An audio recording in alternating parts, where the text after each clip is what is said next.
With so many options, why choose Arizona State University? For me, the only online option was ASU because of the quality. Their faculty was really involved with their students and care about your personal journey. The dedication to my personal development from my professors, that's been extremely valuable to me. Earn your degree from the nation's most innovative university. Online.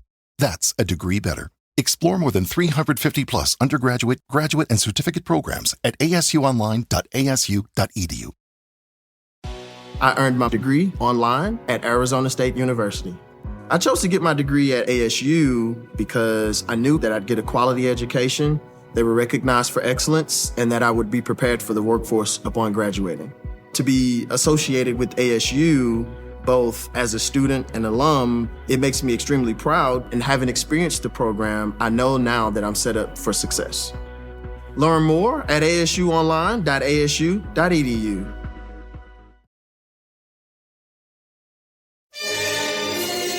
It's the Opperman Report.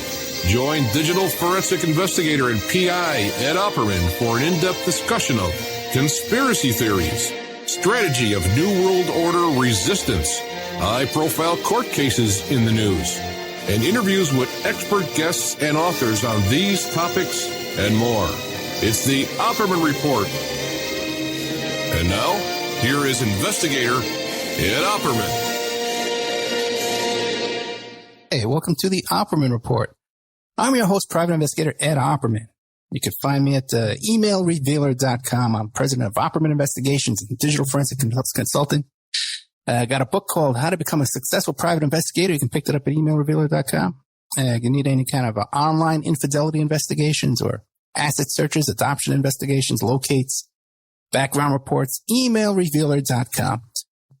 Don't forget this show is brought to you by GetTheTea.com, a life change tea. I've been drinking this tea now. I've been on the Daniel fast now for at least 24 days. Okay, you're only supposed to do 21 days, but I go a little bit beyond. And I owe all this to the tea. You know, I'd say I've been drinking this tea now a little over a month. I've lost a ton of weight. My complexion is better. My digestion is better. I definitely have more energy when I wake up in the morning. I have one glass of tea. I don't need any coffee. I'm doing a Daniel fast anyway, no coffee. But I'm back swimming. I'm hiking. I fell off my bike. It was a stationary bike. No, I'm still working on that joke. I fell off my bike going downhill, but recovered quickly. And so GetTheTea.com and check out the website too. It's not just tea. They got all kind of supplements and vitamins and herbal remedies. GetTheTea.com, life change tea. Okay, we have a returning guest. He was here last week, but I had no my technical equipment. My headphones didn't work. But he's back. Thank you very much. Robert L. Snow, former police detective, author of about 18 books. We're going to be talking about a bunch of these books because so many of them captivate my attention here. Mr. Snow, are you there? Yes. Oh, boy. You sound on your show. Yeah, you sound good. Great audio, too. Tell the audience, who is Robert L. Snow? I was a police officer for 38 years at the Indianapolis Police Department. I was a captain for 22 of those years. I served a lot of other areas. I was commander of the homicide branch for a long time, and I was the chief executive officer of the police department. I had a number of jobs, but I was there 38 years. But that wasn't really what I wanted to do with my life, to tell you the truth. When I was young, growing up, the only thing I ever wanted to be was a writer. But so I just kind of fell into police work by accident, which turned out to be very fortuitous because being a police officer, besides giving me a job that you can live with, I have money you can live with, also gave me a lot of subjects to write on. So it really helped me in my writing career, being a police officer. And what was the first book you wrote? It was called Protecting Your Life, Home, and Property, which is pretty self-explanatory. Basically, a book on how to protect yourself from all the various crimes you could become subject to. And I wrote that book in, I think it's 1995. Then after 2001, the publisher asked me to rewrite the book. It was a second edition, put in a book on what you can do to protect yourself from terrorism after the 9/11 incident. So there's a second book, a second edition of it out, which basically it includes a chapter on protecting yourself from terrorism. Well, give us an idea. What can we do to protect our homes? Well, I mean, what advice people do is to take a look at your home. Take a look at your home. Don't look at it as a homeowner and say, gee, it looks nice. The shrubbery looks nice. Think to yourself, if I wanted to break into this house, how would I do it? And you'll find all kind of weak spots in your house, like hedges in front of windows. I mean, that's very easy for a person to get behind the hedges and pry your windows open.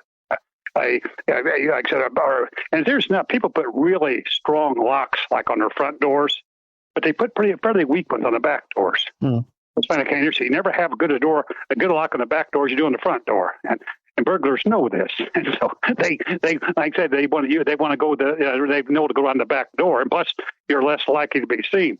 Another thing people do all the time, amazing people who have 2-story houses will keep ladders out by a shed and places like this. You're just making it so easy on people. My point being is you need to look at your house, but don't look at it as a property owner. Think to yourself, try and put yourself in a criminal's mind, your viewpoint. Think, well, how would I do it? You can see all kind of weak points in your house that you need to correct. Yeah, a lot of times people they'll leave a terrace door open too, and just let the cool air in. You know? Yeah. Or you have a sliding glass door, and you just don't depend on the lock. You need to put like a broom handle or something in the slide, because believe me, those locks are real easy to jimmy on a sliding glass door. But quite often, I'm surprised when I was a police officer how often people came in through unlocked doors. People just forgot to lock their door at night or left a window open down the first floor. I was always amazed at how often it happened. You need to really be vigilant. If you want to protect yourself, you need to be vigilant. And every night before you go to bed, check these things. They don't take you a couple of minutes to walk around and make sure everything's closed and locked. You don't want to make it real easy on a burglar. Because let me tell you something. Most of your burglars are drug abusers. Yeah. I mean, probably 85-90% are breaking your house to get money for drugs. Now, the one thing this person doesn't want to happen is be put in jail, because you get in jail, you're going to go into withdrawal, and you're going to have a horrible time. And so when they're down the street thinking where they're going to burglarize, they look at a house. This house looks tough. This house looks like it's got all kinds of security measures. But you go on the block and there's easy houses. What house are you going to pick? You're not going to pick a tough one where there's a good chance you'll get caught. You're going to go down the street. Oh, here's the easy mark. This guy's, like I said, he hadn't cut his hedges. The windows are open, doors are unlocked, or doors are real flimsy. So the thing is, you make your house look to a burglar like, nah, this is too big. Why would I want to take this chance when there's easy houses? And what about protecting ourselves from terrorism? What did you come up with there? Well, there's a number of things you do on terrorism. Number one, any place you're at, you want to look down. People so often are concerned with their cell phones or their own personal, life, their little circle around themselves. They don't notice other people. If you observe most of your terrorists are extremely nervous. They are really nervous because they're probably going to die. They know there's a good chance they're going to die and they're going to do something terrible. If you look around and see something like that, probably a good time to move somewhere else, move out of the way. Number one. Number two, anytime you go into any big public area where there could be a problem, know where the exits are at. And what is the best way, if something happens, what's the best way to get out of here? Because you don't wait till something happens and then think, oh, where's the exits type thing. Number two. And number three, there's certain, like I said, especially going to foreign companies, there's certain days you really don't want to go on certain holidays of various, religious or just a holiday for the country who might be antagonistic to American citizens. You probably don't want to travel on those days because those are the days more likely terrorists would strike. There are a number of things you do to keep yourself safe, but most important thing, this is not just terrorism, this is robbery, more robberies also, is to be aware of your surroundings. So many people, I was amazed when I was in charge of homicide. I was also in charge, it was a homicide robbery branch. How many people will go up to an ATM at nighttime and not look around? And there's somebody standing, 10 feet away. Now you get the money out, the first thing is, guys, he sticks a gun in your face, takes your money. The person didn't notice it because they were too involved in something else to even look around before you went to the ATM. It's one of the things you really need to be aware of your surroundings. You could prevent an awful lot of crime if you were aware of your surroundings. Just what's going on around me, who's here. You pull up to an ATM and there's a car sitting there, a couple of guys that sit next to the ATM. You probably don't want to use it, especially if it's dark and late at night. Or if you have somebody standing around there, you don't want to use it. Go to another one. Go to a well-lit one. But people don't do that because, again, they're self-absorbed at the moment. They don't notice their surroundings. Yeah, it's so true. And also, too, you don't expect anything to happen until it happens that one time. And, nothing's ever happened to me. Then it happens. Yeah. And from then on, you watch it all the time. You're locking all your doors, your windows, your car. Right. People always think it won't happen to me. They really do. I don't know how many people, when I was a police officer, told me that. They didn't think it happened to them. They read about in the paper about other people happening. They didn't think it happened to them. You wrote this book, Deadly Cults, The Crimes of True Believers. Yeah. What do we got there? I wrote a book about cults. When you're a writer, there's been a number of books on cults. Naturally, when you present a book to a publisher, you have to come from a different viewpoint than other people. And so I approached the subject of cults from the viewpoint of a police officer. In other words, cults that are involved in criminal actions. I mean, people don't realize that right at any one time how many millions of people in the United States belong to a cult. But a lot of cults are, I mean, they bleed people out of money and various other things, but they're not terribly involved in serious criminal violations. But a number of cults are, and that's why I approached this book. Is the cults that were involved in criminal enterprises. And there's a bunch of those. There's a bunch of them that people get sucked into it. The next thing you know, they're involved in murder, mass murder. They're involved in various other crimes, robbery, burglary, various other crimes, drug running, what have you, for these various cults. And that's how the book was basically approaching the cults that are, like my title says, deadly cults, the cults that are extremely dangerous, could get you killed or somebody else killed. So which cults did you investigate? Like the Rajneesh? Let's see. I did the Moonies, the Heaven's Gate cult, which is, of course, when the leader talked them all into killing themselves. There was a cult in Japan that released nerve gas in the subway, and there's a lot of smaller cults people don't really know about who've been involved in various things, murdering people and burying members who try to escape. There was a thing called the Way. It was in Ohio, headquartered in Ohio. Was that way where they would go, if you tried to lead a cult, they go get you and drag you back. They would kidnap you and bring you back, type thing. There was quite a number. At any time there's hundreds and hundreds of cults in the United States and people who belong to them. Some of them are extremely, extremely dangerous. What about like satanic cults? You looked into any satanic cults? Yes, I looked at satanic cults, and those are dangerous too, because people often feel like you're trying to please the devil, so you got to do something really evil.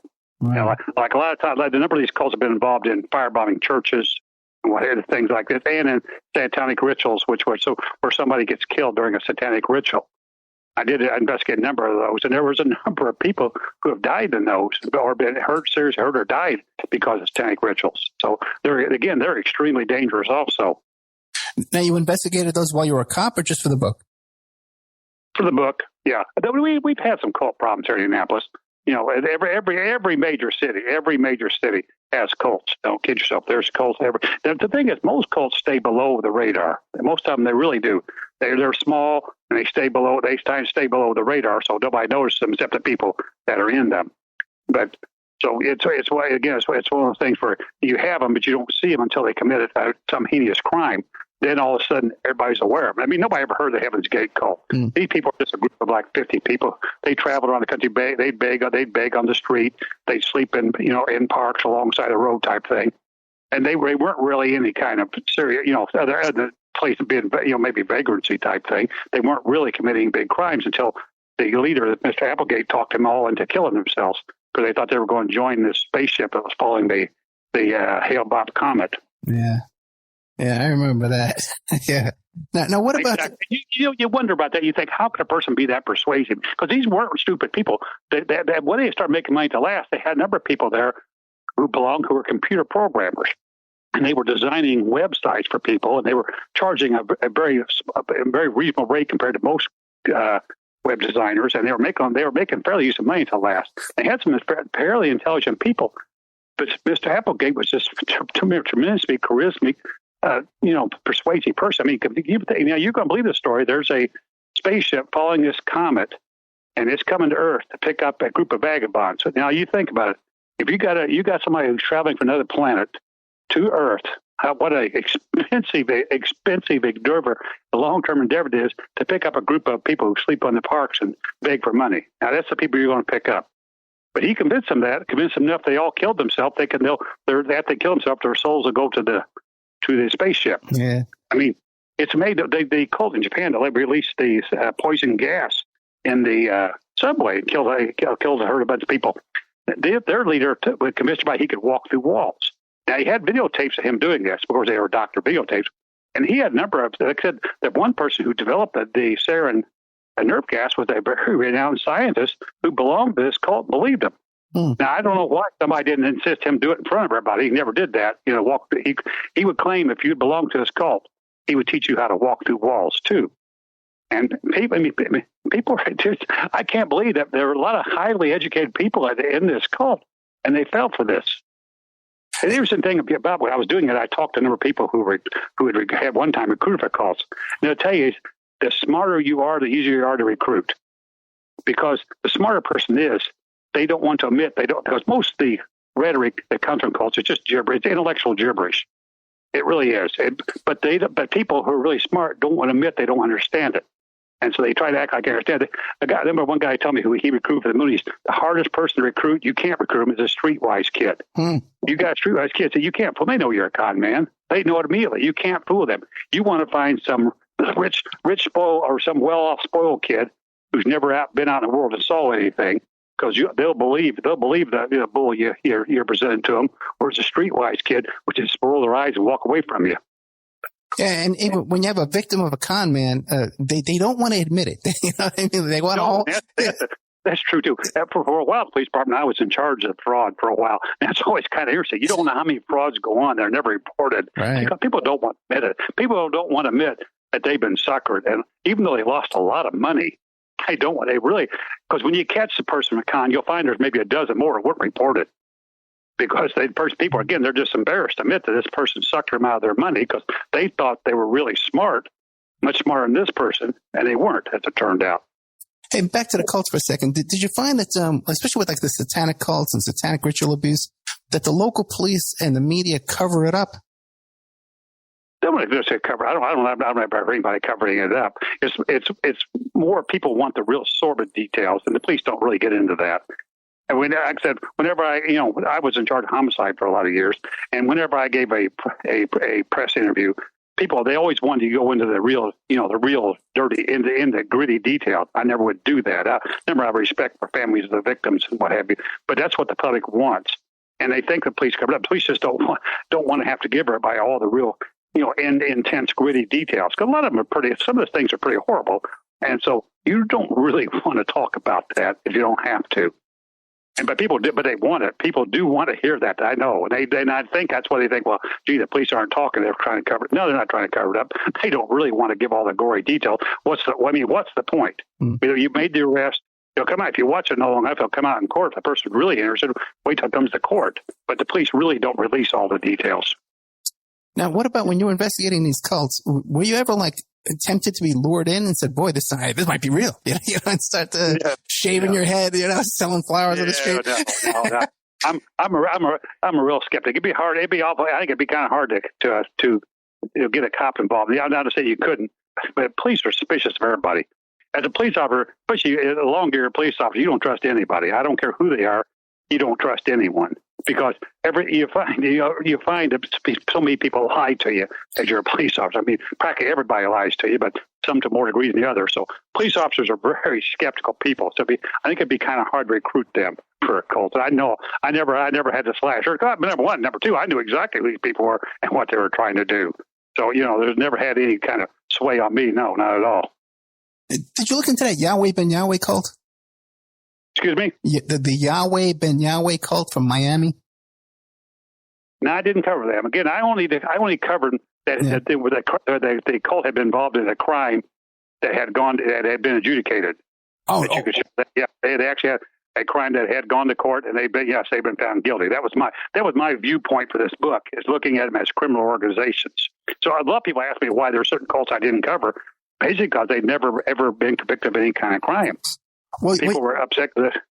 Oh no, Yahweh Ben Yahweh cult down in Miami. They were convicted 13 murders. They were doing murders. Yeah. But again, I'm not sure if it's before or after I wrote this book. And the point being that in this book, you can only cover so many cults. Right. You really can't.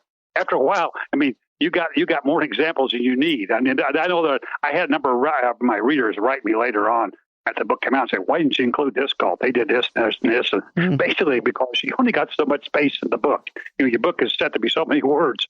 And there are so many cults out there. There are thousands of cults at any one time. And you can only cover so many of them. And I know a lot of people were disappointed because they said, well, I knew about this cult and this, because it was around the area where I grew up and they did this and that.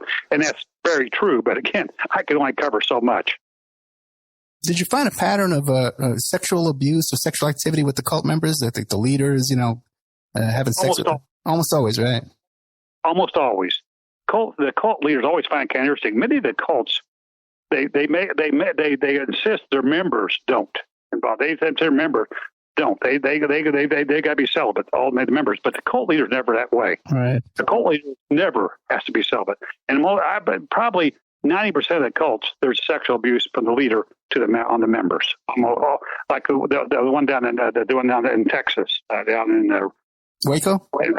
Yeah, the Branch Davidians. Yeah. Again, he was having sex with all the women there and the young girls, but all the men had to remain celibate. They weren't allowed to, type thing.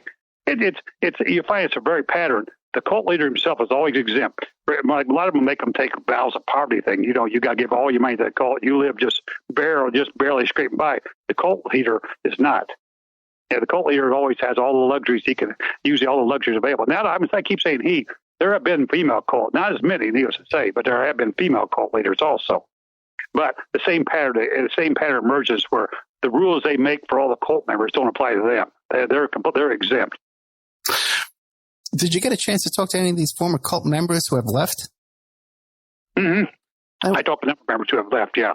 And what did you find there? Did you find them to be easily manipulated? I find what? Excuse me. Did you find them to be easily manipulated? Yes. I think by the time most of them left, they were over that. They realized they've been manipulated. They realized they've been had, and I think they were tremendously skeptical. Most of them were tremendously skeptical after that because they had gone in and they swallowed the line, hook, line, and sinker. They swallowed the various preaching of the various cult leaders. They had believed it 100%, and were sure they were right. And found out later they'd been hoodooed. Most of them are tremendously skeptical after that. And I mean, you can't blame them. I mean, if you had you've given up 10 years of your life and you sold your house and empty your bank accounts and gave them all to this person who wasted it all, spent on himself, you'd be a little skeptical too after that. It's one of these things, once burnt, twice shy type thing. Yeah. I've had a bunch of most of them are very skeptical. Matter of fact, most I talked to had started organizations to educate people about cults. Had been cult education groups. Okay, well, speaking of skeptical, one of your books here, I guess it's one of the most recent ones, is a portrait of a past life skeptic. Yes. Yeah. What happened there? This is actually a second edition of a book I wrote in 1999 called "Looking for Carroll Beckwith." Right. What this was. I was at a party. What happened? I had read a book. Now, when you're a writer, you also have to be a reader. You can't just be a writer. You have to be a reader. You have to read from all genres. You have to read everybody's work because that's how you see how other writers handle material and how they want to handle it well or they don't handle it well, and you can learn from that. So I've always been a very avid reader my whole life. So I bought a book. I brought a book about past life regression. It was by Raymond Moody, a book called Coming Back. It was offered in one of the book clubs I was in. It looked interesting. I thought so. I bought it and read it, and it basically told about. He had a friend who was a psychologist who used past life regression. What this is sometimes when people have a problem, like I got a terrible pain in their elbow, but the MRI, the X-rays don't show anything, nothing wrong.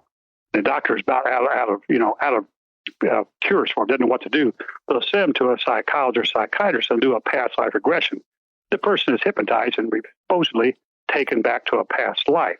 And almost always, the injury will come up in this life. They'll talk about it. Well, I see myself as a soldier in the Civil War to get hit in the elbow by a cannonball. And interesting enough, the psychiatrists find that after they talk it through during the regression, hypnotic regression, when they come out, the pain's usually gone. It's a very successful therapy. Now, most psychiatrists don't believe it's true. They think the pain's psychosomatic and so is the cure. They don't really believe that the person went back to a past life, but they know this does work.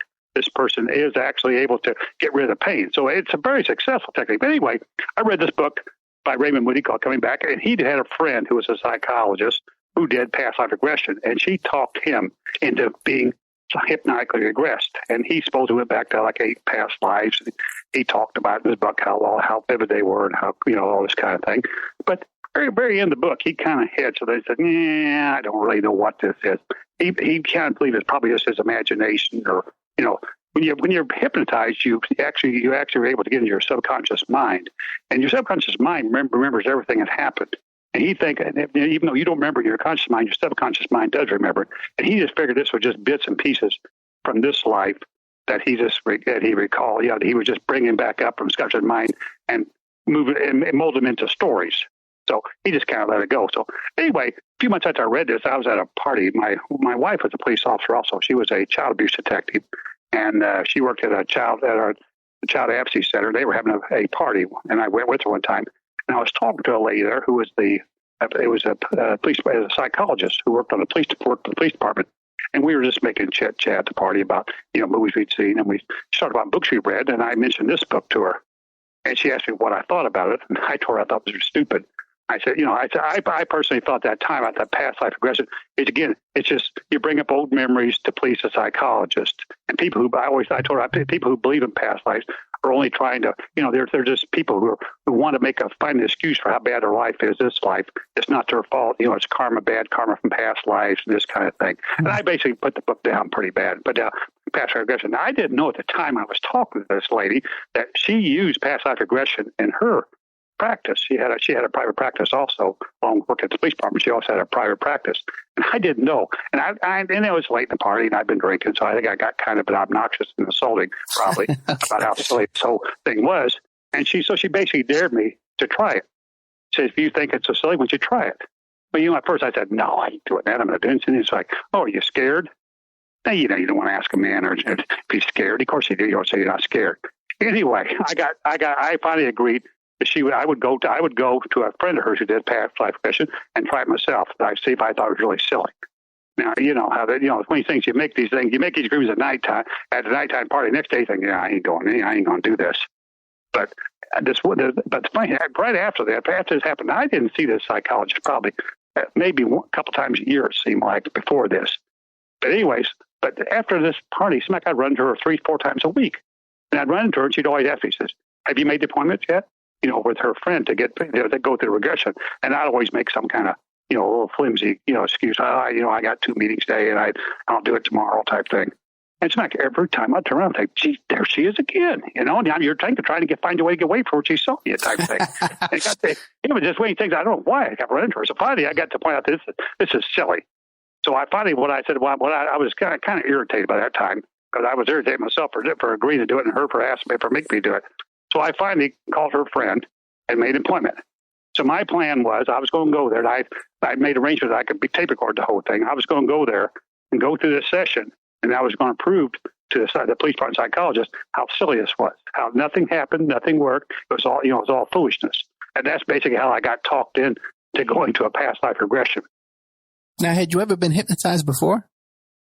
I never. No, I knew about hypnotism. The police department had used hypnotism. We use it every now and then ourselves. I've never been to it, but particularly, unfortunately, it wasn't really a good introduction to the police department. There for a while, they were doing a number of regression techniques on children who were troubled. Right. But they weren't regressing to past life. They were regressing earlier in this life, and almost always it'd come up that the child had been molested, and that's what the problem. That's what the cause of their behavior was. But unfortunately, in a number of cases, that wasn't what really happened. What happened is a psychologist just kept insisting that this had to be the reason, to the person who went along with them. But there really was no molestation or no problems. But the psychologist just kept, when you're under hypnotism, you're open to suggestion, and especially if you're a child, you really are. And so hypnotism really wasn't viewed very well at the police department. We have used it in homicides, you can't use it in court. Of course, court won't accept it as evidence, but sometimes you want to clarify people's visions of what happened at a crime scene, and they'd use it, but we never had terrible great results with it. We have used it several times. Okay, let's take a little commercial break, and we'll be back right after these messages. We all have questions. Did he do it or did he not? We all have opinions, but do we really know the truth? New evidence will now be presented and the ultimate answers will be revealed in the explosive documentary, Serpents Rising. Inspired by the bestseller Double Cross for Blood, an independent investigation of the trial of the century, the lies, the myths, and the concealed evidence. Don't miss Serpents Rising. This excellent documentary film is available at Serpents Rising. at Vimeo Videos on demand. Watch it for $1.99. The Opperman Report is brought to you by SubhashTechnosis.com.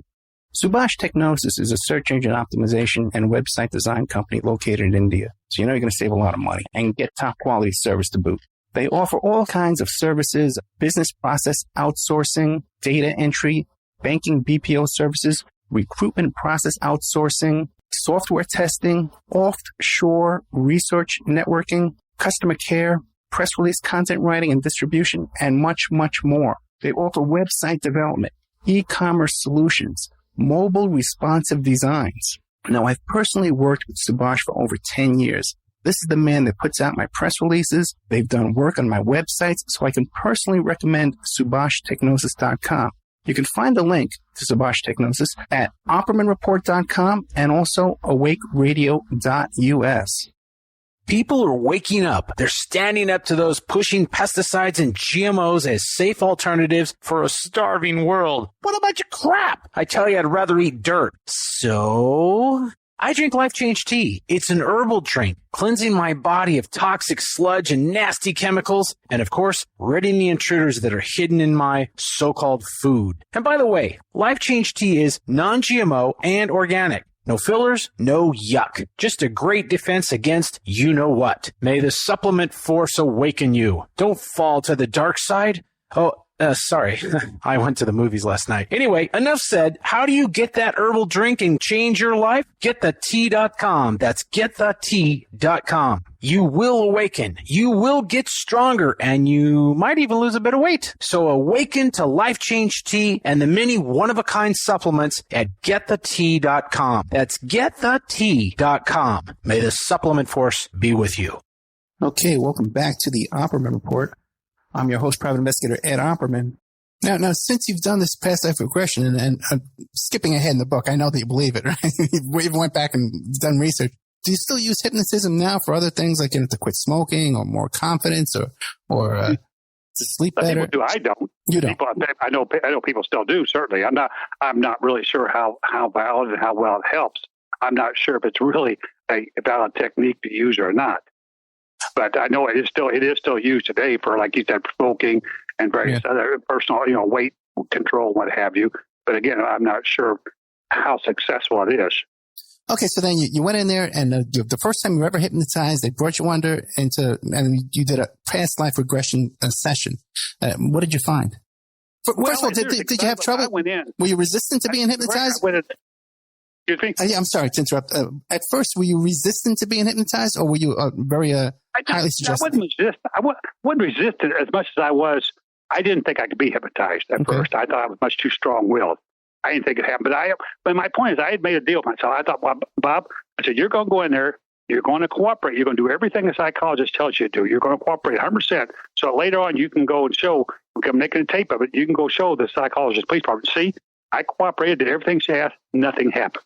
And that was my plan. But like a lot of things, your best laid plans don't always work out.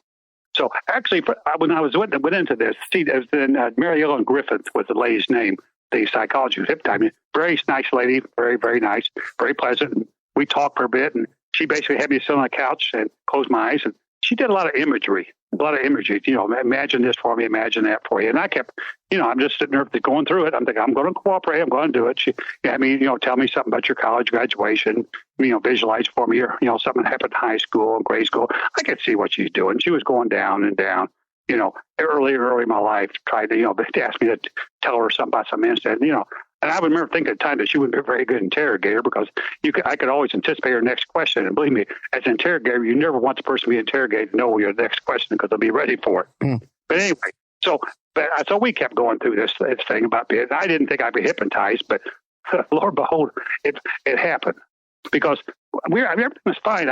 We were talking. I was imagining things for her. And she said, I was imagining that I was in this cabin. She said, imagine this cabin on this mountain. I said, okay, I'm trying to imagine I'm in this cabin on a mountain. We talked for a little bit about it. She said, okay, now imagine yourself walking out. She said, now imagine you're walking down the steps into a valley. So I'm still cooperating. I'm trying to be nice. I'm going to do 100% so I can show later on that I was right. There's nothing to this. And so she's counting backwards. I walked down the stairs, and it was kind of funny at the time. I thought it was be the time she was doing this 10, 9, the real long drawn numbers. I thought, you think, oh God, what am I doing here type thing. Right. But interesting enough, when she got to 1, I was in a valley. I didn't imagine I was in a valley or I could daydream in a valley. I'm in a valley. I could look around and I knew what it was. The minute it happened, I knew I'd been hypnotized. It was so vivid. It was absolutely, but the interesting part, I could still feel, she had the hardest couch, I think, in creation. I'd never seen a couch. I could still feel my buttocks are starting to ache from sitting on this couch for so long. I could still feel the couch. I could hear her and the motion, moving around. I could hear her traffic out the window. But at the same time, I was in a valley, and I could see this valley as clear as I could see, anything else. Matter of fact, I was walking along this valley, and I could see leaves. I could see the veins in the leaves. It was just, I knew what it was. It didn't frighten me or stun me or anything. I realized I'd been hypnotized. And I'd tell you the truth, I thought it was kind of fascinating.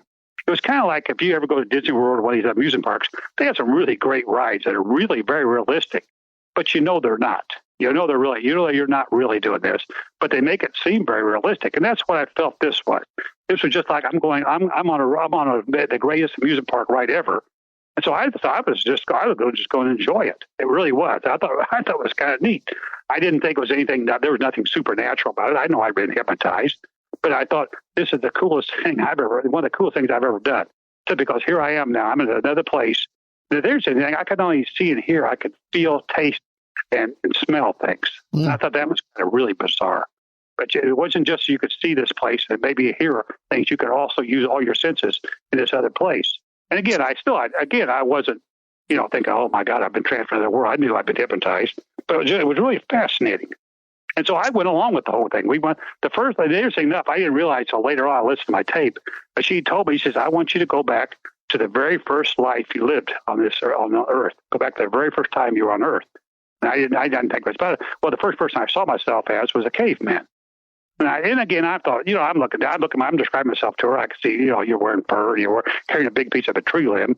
And I'm thinking to myself, Bob, you've seen movies and everything about TV programs, but you know what cavemen look like. That's all this is. You're regurgitating something you saw on TV or the movie for her. And I went along with it again because it was kind of neat. So I went through this whole life as a caveman.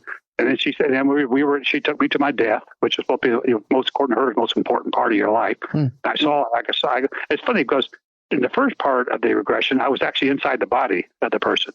When I went to my death, I was actually floating above him. I could see him laying on the floor of this cave, and he was shivering and coughing. He was dying.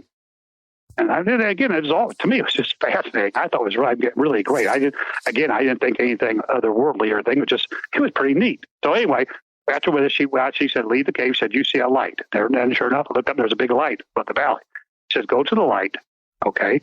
So she said, I want you to go to a light where you had someone. In my mind, I'm in the state, the hypnotic state. I go into the light. And the next thing, I come back, there's about 4 or 5 seconds of kind of like a gray fog. You don't see anything. Then I come out and I see I'm on the city street. The interesting part was it was a sunny summer day. And I can feel the heat. I can feel the sun beating down on me. Now, I'm in a closed, darkened office. But in this regression, I can feel the sun. I thought you feel the heat from it. I thought that was kind of amazing. But again, I didn't think anything great about it. So anyway, Dr. Griffith asked me to describe what you see. I could see this was a street. It was a city street, but it wasn't from today. It looked like the late 1800s because there were horse-drawn carriages. There were no automobiles. It was all horse-drawn stuff, and it had gas lights on the street. And I'm walking along the street, and she asked me to describe myself, and I do. And she says, where are you going? And I said, I'm going to meet a woman. She said, okay, now meet a woman, tell me what you do. I talk about how I meet this woman on the street. We go to an outdoor cafe, and I have a glass of wine. She orders some guys for a dash of water. But during the rest of Dr. Griffith actually tell about the scene. She always said, I'll go 5 years forward, go 5 years type thing. So she told me after this, go 5 years forward. I saw myself in the hallway of an apartment building. I'm arguing with a woman. I told my wife, and I'm arguing with a woman about money. We're having this really vigorous argument about money. And I just storm away, and I walk in this room, and it's an artist studio. It's a huge, huge room. It's on the top floor, obviously, because the ceiling is a skylight. It's a skylight, and one wall is all windows. And I look around, and all the walls are covered with dozens of paintings. They're my paintings. And the interesting part is, when you're another person in a regression, you know what this person thinks. In other words, I recognize this as where I work. Now, this Bob Snow, certainly I can't even paint a house, much less paint a picture. But I realized in this life, this person was an artist who had done these paintings. And so we went through this. They went through this several scenes in this life, and finally, she said, "Go to your death." And I see myself. I'm in an apartment. And I'm laying on a bed. And I'm dying, and I see myself leave the body. I go up to the roof. But now, again, everybody's seen ghost movies on TV, on movies. Ghosts always can do that. Ghosts can always leave the body and go to the roof. So anyway, I look around, and it's nighttime, but I'm in a huge city. There are lights from horizon to horizon. Nothing but lights. I'm in a huge city. Well, they're seeing about hypnosis. People seem to think under hypnosis that you're under control of the hypnotist. In other words, that they can tell you, you see these stage things and make you cluck like a chicken, things like that. That's not really true, because I knew exactly what was going on, and Dr. Griffith really had not really any control at all, because at this point, she said, after I went up, passed through the ceiling, and passed through the roof, as I looked around the city, she said, "Now go into the light." I didn't. I went instead. I saw myself flying through some woods. I could tell that it was late in the year. It wasn't quite winter yet, because the tree still had leaves, but it was kind of a real brisk fall night. And I end up at this, it looked like a big mansion. I'm on the second or third floor. And I'm looking in the window, and she kept saying, "Go to the light." I said I wouldn't do it. And I'm looking in the window, and she said, "What are you doing?" I said, I wanted to see one of my paintings before I left this life.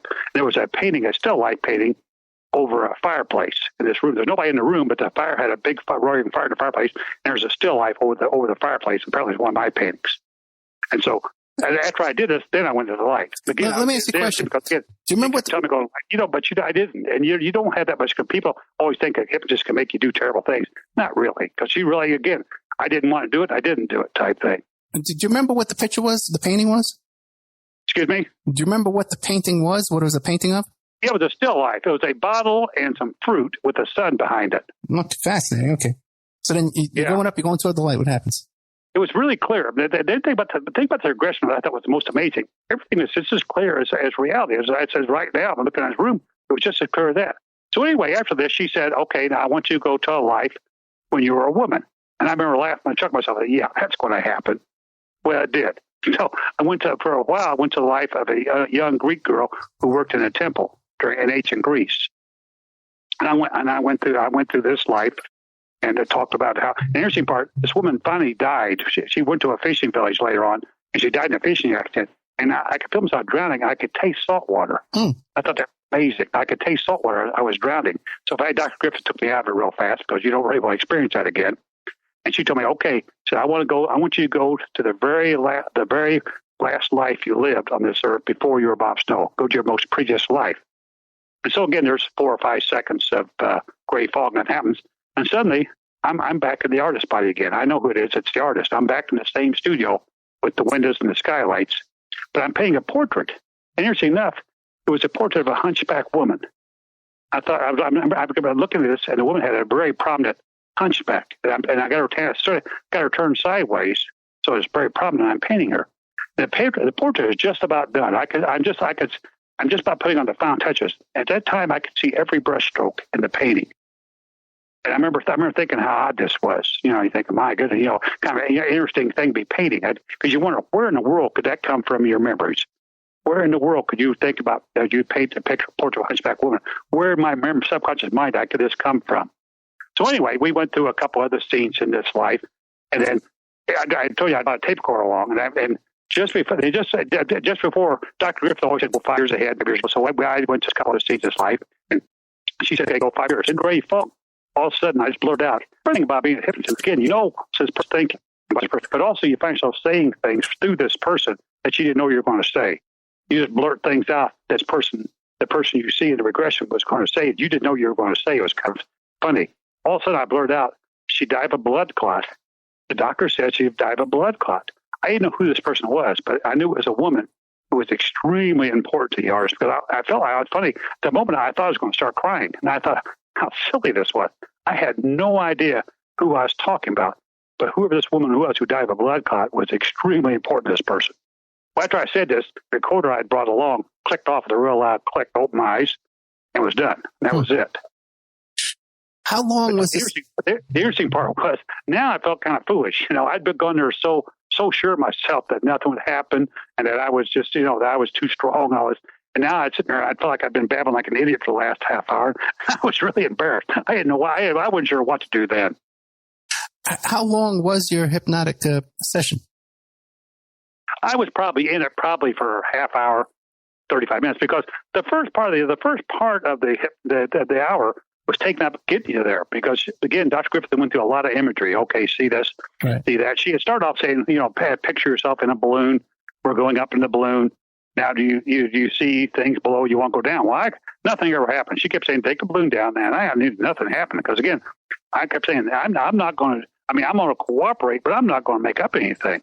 And so she kept saying, take the balloon down, but nothing happened. And I bet she tried this a dozen times, trying to get the balloon down, and nothing happened. That's why she finally took me to the cabin on the mountain before I walked down the valley. But I was probably in about 35 minutes. Did you go through that stuff where they tell you to relax your hands, relax your arms, relax your shoulders, relax your legs, relax all that kind of stuff?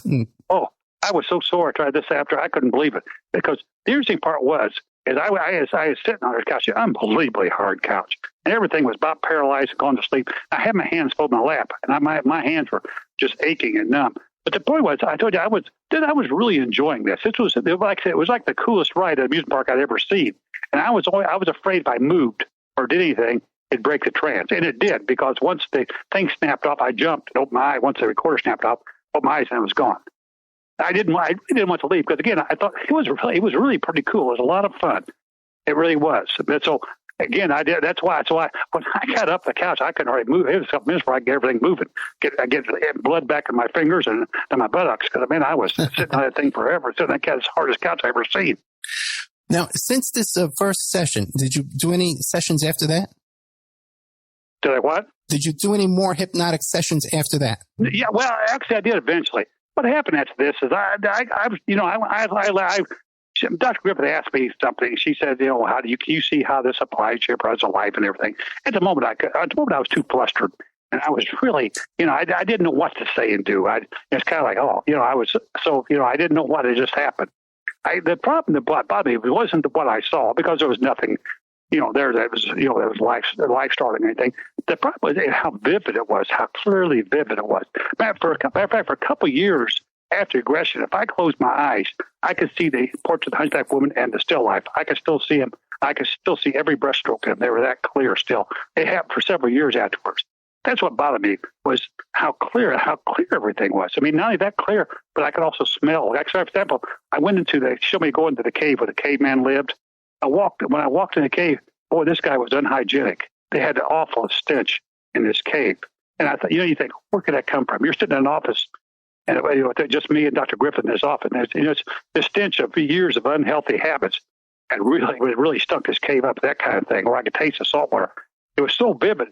It bothered me. And I could, only because I couldn't imagine where these memories had come from and what had happened.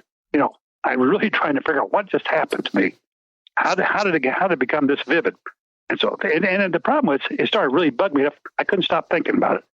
And I'd think about it 25, 30 times a day. You think about it, you close your eyes, I could still see the scenes.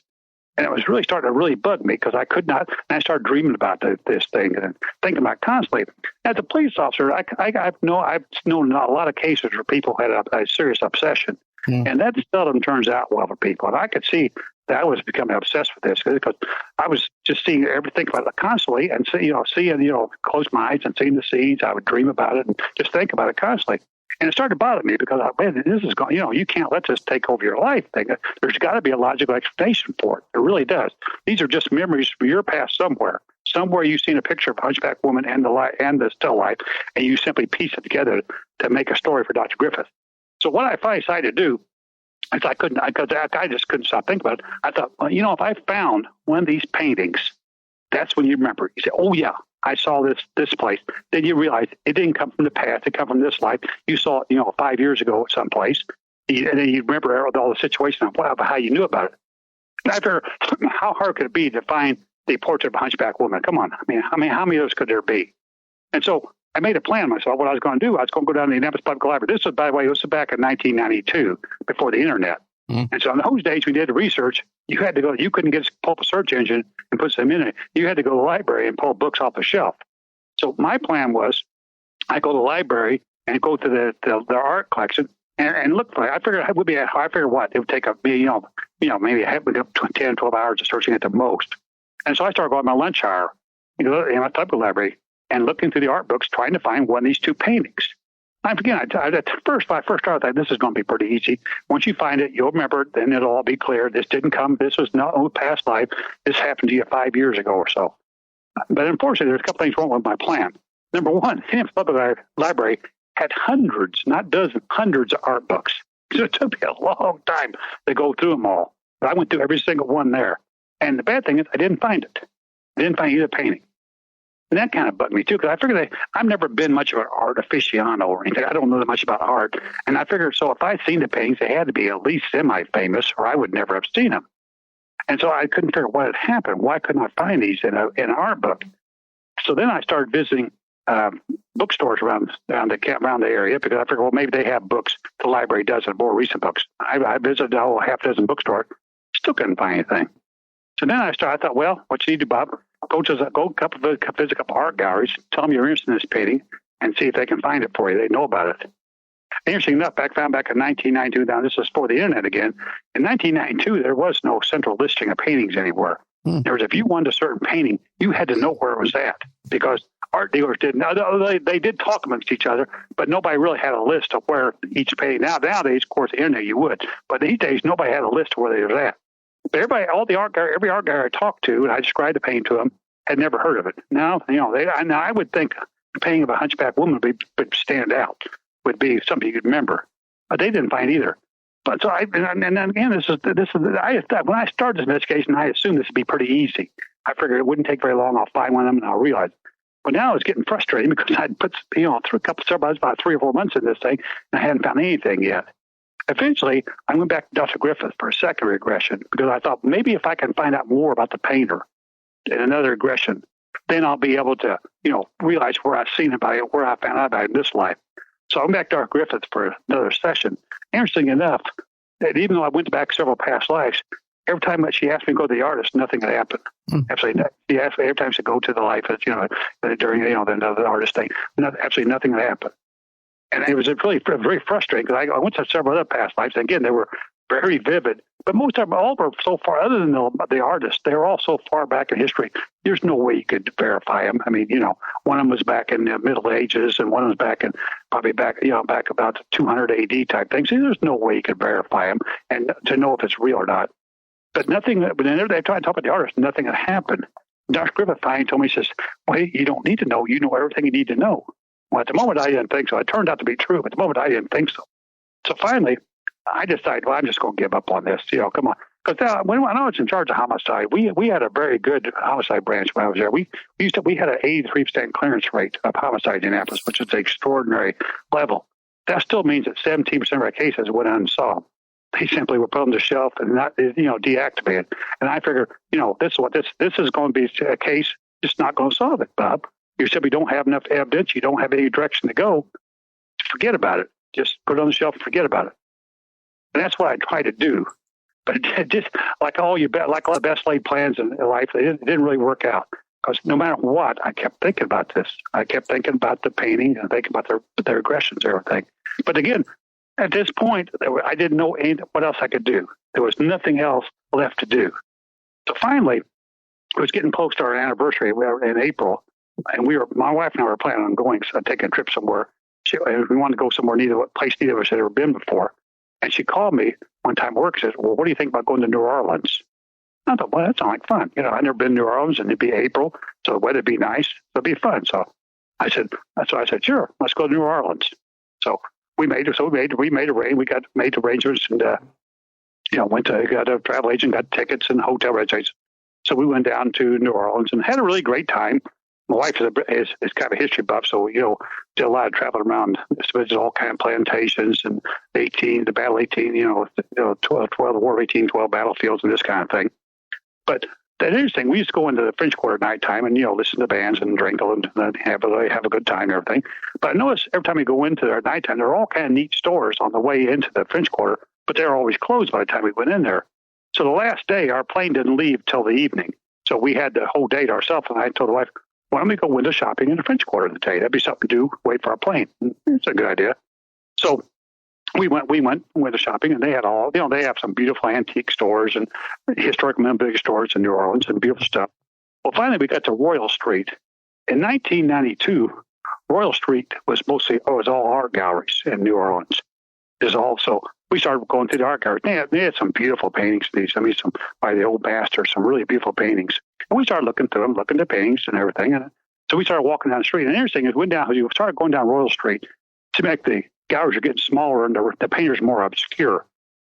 So anyway, we finally get to a gallery at the very end of Royal Street. It's a 2-story, but kind of a small gallery. And so we go in. It said modern art upstairs. Well, the wife has always liked modern art. I never have. And so she went on upstairs, and I started walking along the first floor, looking at the paintings. I didn't recognize any of the paintings or any of the artists. But again, I don't know much about art, but I knew some of the old masters and some of the other galleries. This was a smaller gallery and had more obscure artists. So I'm walking along, looking at all the paintings, not thinking anything, So I get the corner, and there's a portrait on the easel, and I just kind of give it a glance and walk by. I thought I'd walked into a glass wall. I just stopped so abruptly and turned around and looked. It was the portrait of the hunchback woman. Now, as a police officer, after 38 years, I was in a lot of frightening situations. I've been in a lot of situations where I was pretty dang scared, where I was really frightened. I have never been as frightened as I was at that moment, simply because I'm looking at this painting I've been searching for months and months and not finding it. And here I just stumble onto it, to an art gallery in New Orleans. Now, and I know these things don't happen. These things happen in the movies, on TV, might happen on the X-Files. They don't happen to real people in real life.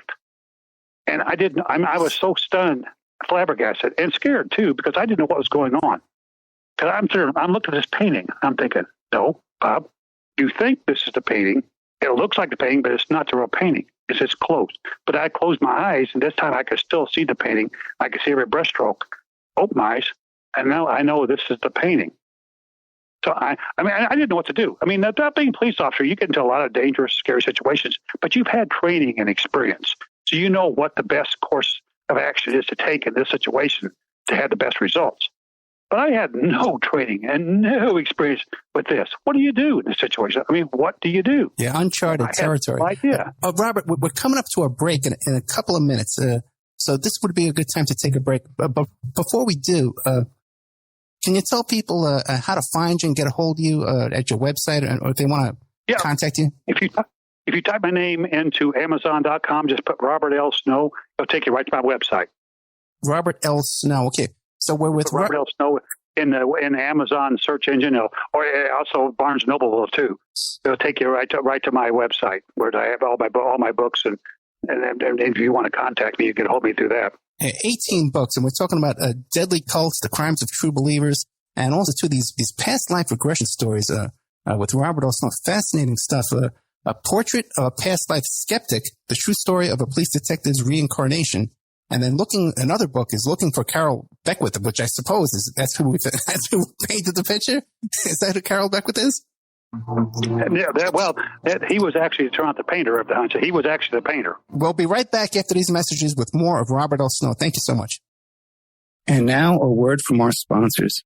Hi, folks. Ronnie here from Life Change Tea. There's a lot of hubbub about the ramifications of GMOs. First of all, what are GMOs? Genetically modified organisms. Yee! Man-made organisms entering our body, changing and damaging us from the inside out. What's our defense? First of all, not eating them. Second, cleansing from them when we do eat them. Thank God for Life Change Tea at getthetea.com. Life Change Tea cleanses from toxins, heavy metals, and helps flush GMOs out of your body. Our unique blend of herbs help cleanse you from the inside out, helping you feel refreshed and clean of yee. We also carry unique one-of-a-kind supplements. So order online at getthetea.com. That's getthetea.com. Rid yourself of the yee that contaminates your food and water. Go to getthetea.com. That's getthetea.com. Get the Tea, your best defense. WPR Rebuttal, covering the sides of the story missed by Wisconsin Public Radio. Bringing narratives the UW System Board of Regents won't allow. Shedding light on perspectives the owners of WPR don't want you to hear. Every Thursday at 12:30 Central Time, WPR Rebuttal is your destination for grassroots journalism in Sauk County and beyond. Our host, Senator JPO, provides insightful analysis into stories that are only superficially covered by mainstream press. A recent inventory of topics includes college graduate underemployment, yellow journalism in the media, and favoritism in the public sector hiring process. Get your WPR Rebuttal fix Thursdays at 12:30 Central Time. Remember, all these shows on Awake are brought to you by emailrevealer.com. You can go to emailrevealer.com and get a copy of my book, How to Become a Successful Private Investigator. You also do all the kind of different services for you. Online dating service investigations called an online infidelity investigation. And that's where you give us your husband or your boyfriend, your girlfriend's email address, and we trace it back to their online dating websites, and we return a list of all the dating sites that email is registered to. We can expand on that investigation and trace it back to porn sites, escort service sites, swinger sites, gambling websites, and even prescription drug websites, and all kinds of digital forensics, computer and cell phone digital forensics, where we can recover deleted content from an email or a hard drive and produce a report for you that you can use in court. That's emailrevealer.com, or you can contact me at oppermaninvestigations@gmail.com. It's the Opperman Report. Join digital forensic investigator and PI Ed Opperman for an in-depth discussion of conspiracy theories, strategy of New World Order resistance, high-profile court cases in the news, and interviews with expert guests and authors on these topics and more. It's the Opperman Report.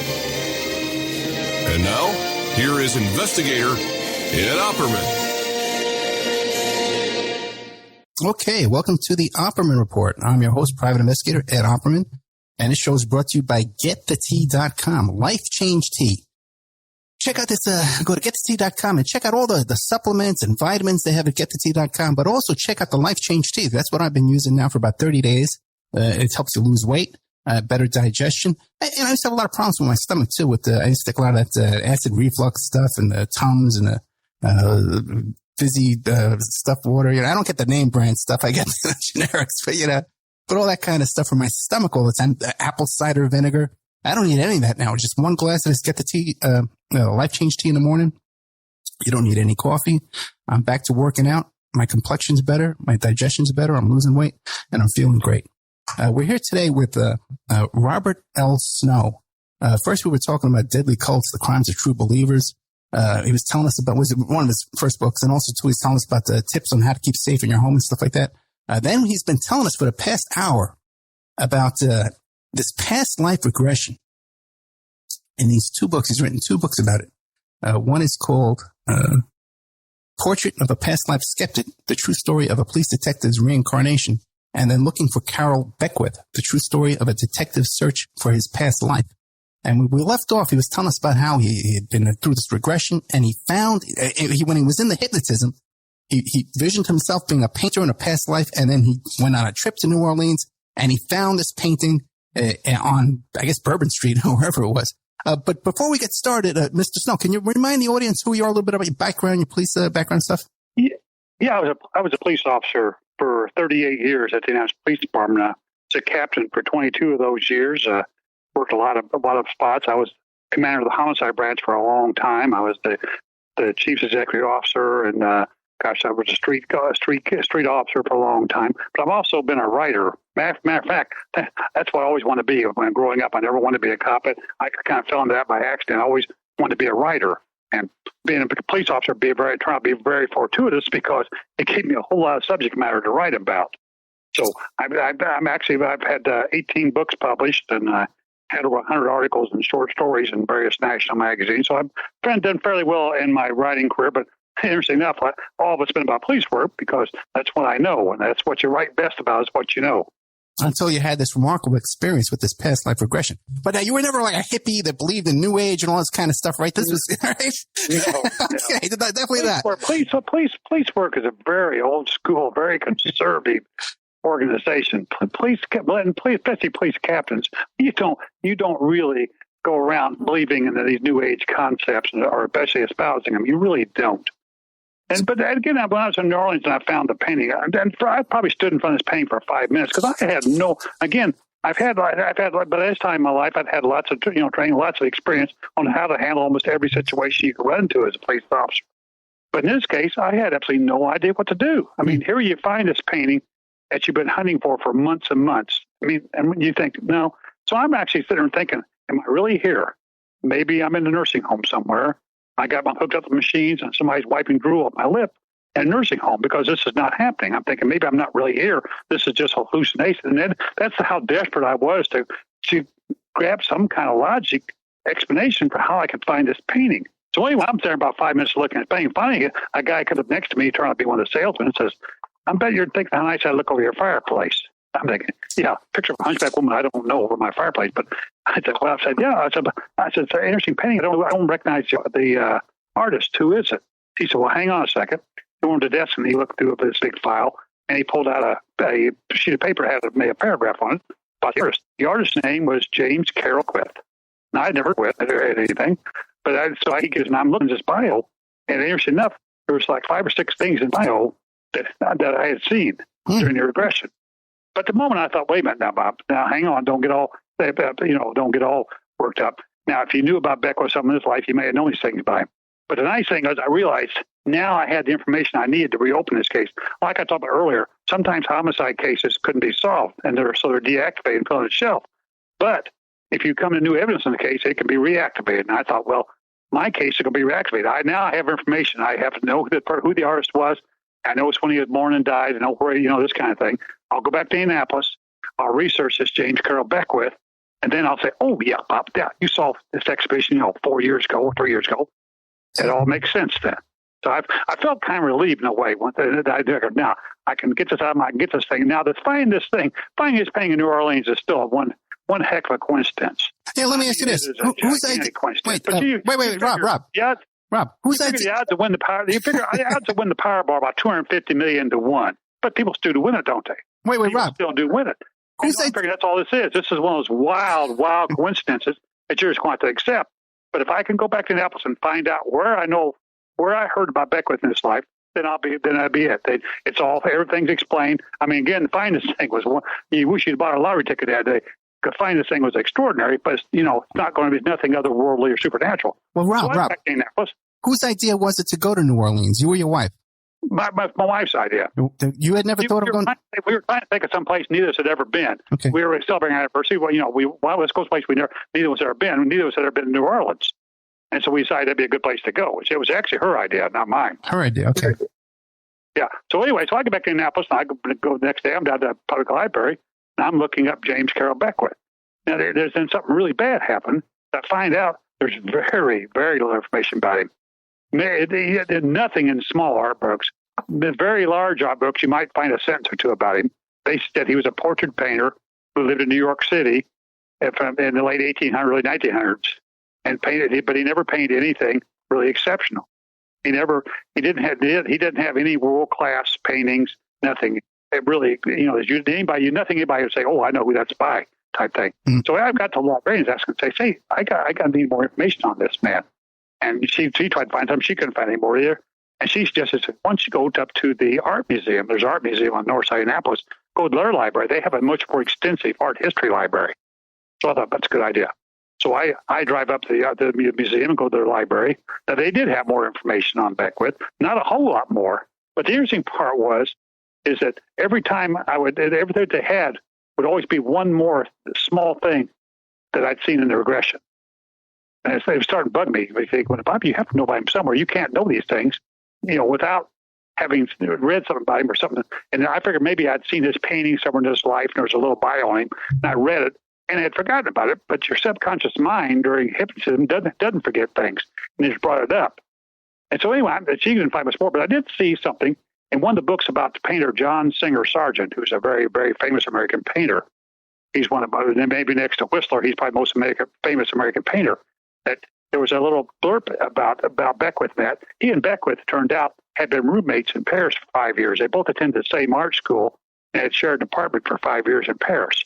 Anyway, the footnote said this information came from the diaries of James Carroll Beckwith, And it kept on file at the National Academy of Design in New York City.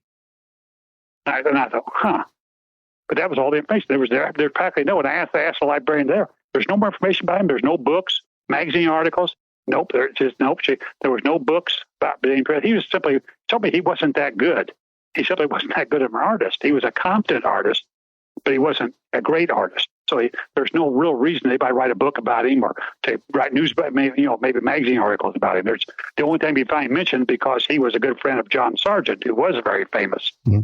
So anyway, I thought, well, Bob, what you need to do, you need to get a hold of these diaries, okay? See, have they been somewhere, and maybe you've seen them somewhere. So I wrote to the National Academy of Design and found out, no, they do not loan out these diaries. They're old and fragile.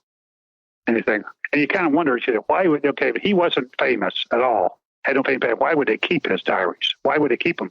There's a very good reason. Beckwith, during the late 1800s, 1900s, was a real social butterfly. He got around society, high society, and he knew everyone. He was friends with all kind of famous people. He was good friends with Theodore Roosevelt, who happened to be the police commissioner in New York when he lived there. He was very close friends with Mark Twain. When Oscar Wilde, the English writer, came to America, he stayed with Beckwith. That's where he stayed at. He knew Sarah Bernhardt, the actress. He knew William Chase, Claude Monet. He just knew everybody. And the point is, his diary contains all sorts of little anecdotes about his interactions with these people. And that's why they're kept. People who would use his diaries would not be for him. They didn't care about him. But, what his interaction with Mark Twain, what did he say about Mark Twain? What did Mark Twain do? Or, what did Theodore Roosevelt do and what have you? And that's why they kept them. But I asked them, they said, no, we don't loan them out. We don't loan them out. They said, but just recently we had microfilm made of them, and you can get a copy of the microfilm from the Smithsonian, Internet Library alone, Smithsonian. And so I thought, well, okay. So I asked for an Internet Library loan to get the copy of his diary. So I thought, well, I'll take a look at them, see what I can find. At this time, I was getting kind of worried because, again, I had every time I'd find any information on Beckwith, it'd always be some kind of small confirmation of what I saw during regression. It's starting to bug me really bad because, again, police officers work with hard facts. We work with concrete facts you can pick up and show someone. We work with facts that you can show in court, you can prove. We don't deal with otherworldly things or things, supernatural things. We just don't deal with those. We deal with concrete evidence. And so now I was finding evidence, but it was going the wrong way. Well, let me stop you for a second. What did your wife think about this? I hadn't told her yet. Really? I hadn't told her yet. I really hadn't because it all sounded to me kind of goofy. I hadn't really told her yet. I finally did tell her, and she was not amused. Believe me, when I finally told her what I was doing, she was not amused. What about really wasn't. The hypnotist? She was concerned.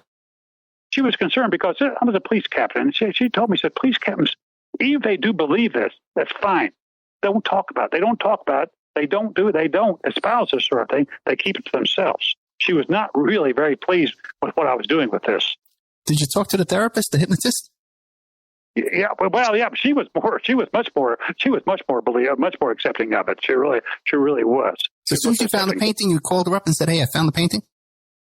Yeah, I did. I told her. She was, and then, same with her, she wasn't surprised because Dr. Griffiths believed that the past lives were real. She was not one of the people who didn't believe them. She did believe they were real. Right. So she wasn't as terribly surprised. I mean, she was surprised at how it happened, but not surprised that the paintings were real. But anyway, so I ordered the diaries. So they finally came. I thought, good. I tell you what I was looking for at this point. This is how I was getting kind of desperate because this was not adding up the way I wanted to add up. And I wasn't going to accept any kind of supernatural, otherworldly explanation for this. There had to be a concrete reason. There had to be a logical reason, explanation for everything that happened. So I thought if I could find one or two things I had said about Beckwith that weren't true, then it's not real, is it? If you said something about his life that was not true, this is not real memories. This is something else. It's not real.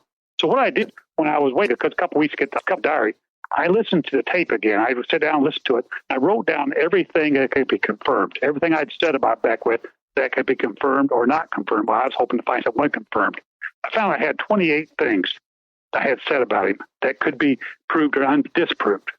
Now, I'd already 10 of them through the various stuff I found in the libraries, but they were kind of minor things. And again, it was just one of the things I wasn't going to accept this on that. So anyway, when I finally got the diaries, I found out that he started keeping his diary just for his 20th birthday And he was a very avid diary keeper. He kept a diary going until the day before he died at age 65. It was 17,000 pages of diaries. So, you think, what do you do now? Yeah, how long did it take you to read that? Yeah, how you going to read 17,000? Again, he only had the microfilm for a couple of weeks type thing. So how are you going to do it? So what I did, I started scanning. I thought, well, I'll just scan it, see what I can find. Maybe I can find something, just scanning it, hoping, looking into it. And I found out, interesting enough, he had taken out and typed some of the diary. I have no idea why he typed it. But I told you I'd seen him at this outdoor cafe in the late 1800s order wine. I was under the impression that men during his days didn't drink wine. Men who drink whiskey. I could think, I thought maybe that'd be the thing. Or maybe he's a teetotaler. That'd be great. If Beckwith a teetotaler, then this whole thing was just, it's not true. It's not real. But I found a number of references to him drinking wine. And he said in his diary, matter of fact, that people thought a little odd his taste for wine, but he had gotten used to drinking it when he was in Paris, lived in Paris for so many years. But anyway, so I finally what happened is I just kept looking, and I keep finding these little confirmation one or the other. I finally had hard copy made to Michael, because you keep for 2 weeks. He had to send it back, and he had to reorder it and wait a couple more weeks. I finally had hard copy made of the diary, all 17,000 pages of it. And it took me almost a year. I read every single page of the diary. I read it. It was really tedious because, number one, he wrote in pencil a lot of times. It was real light and hard to read.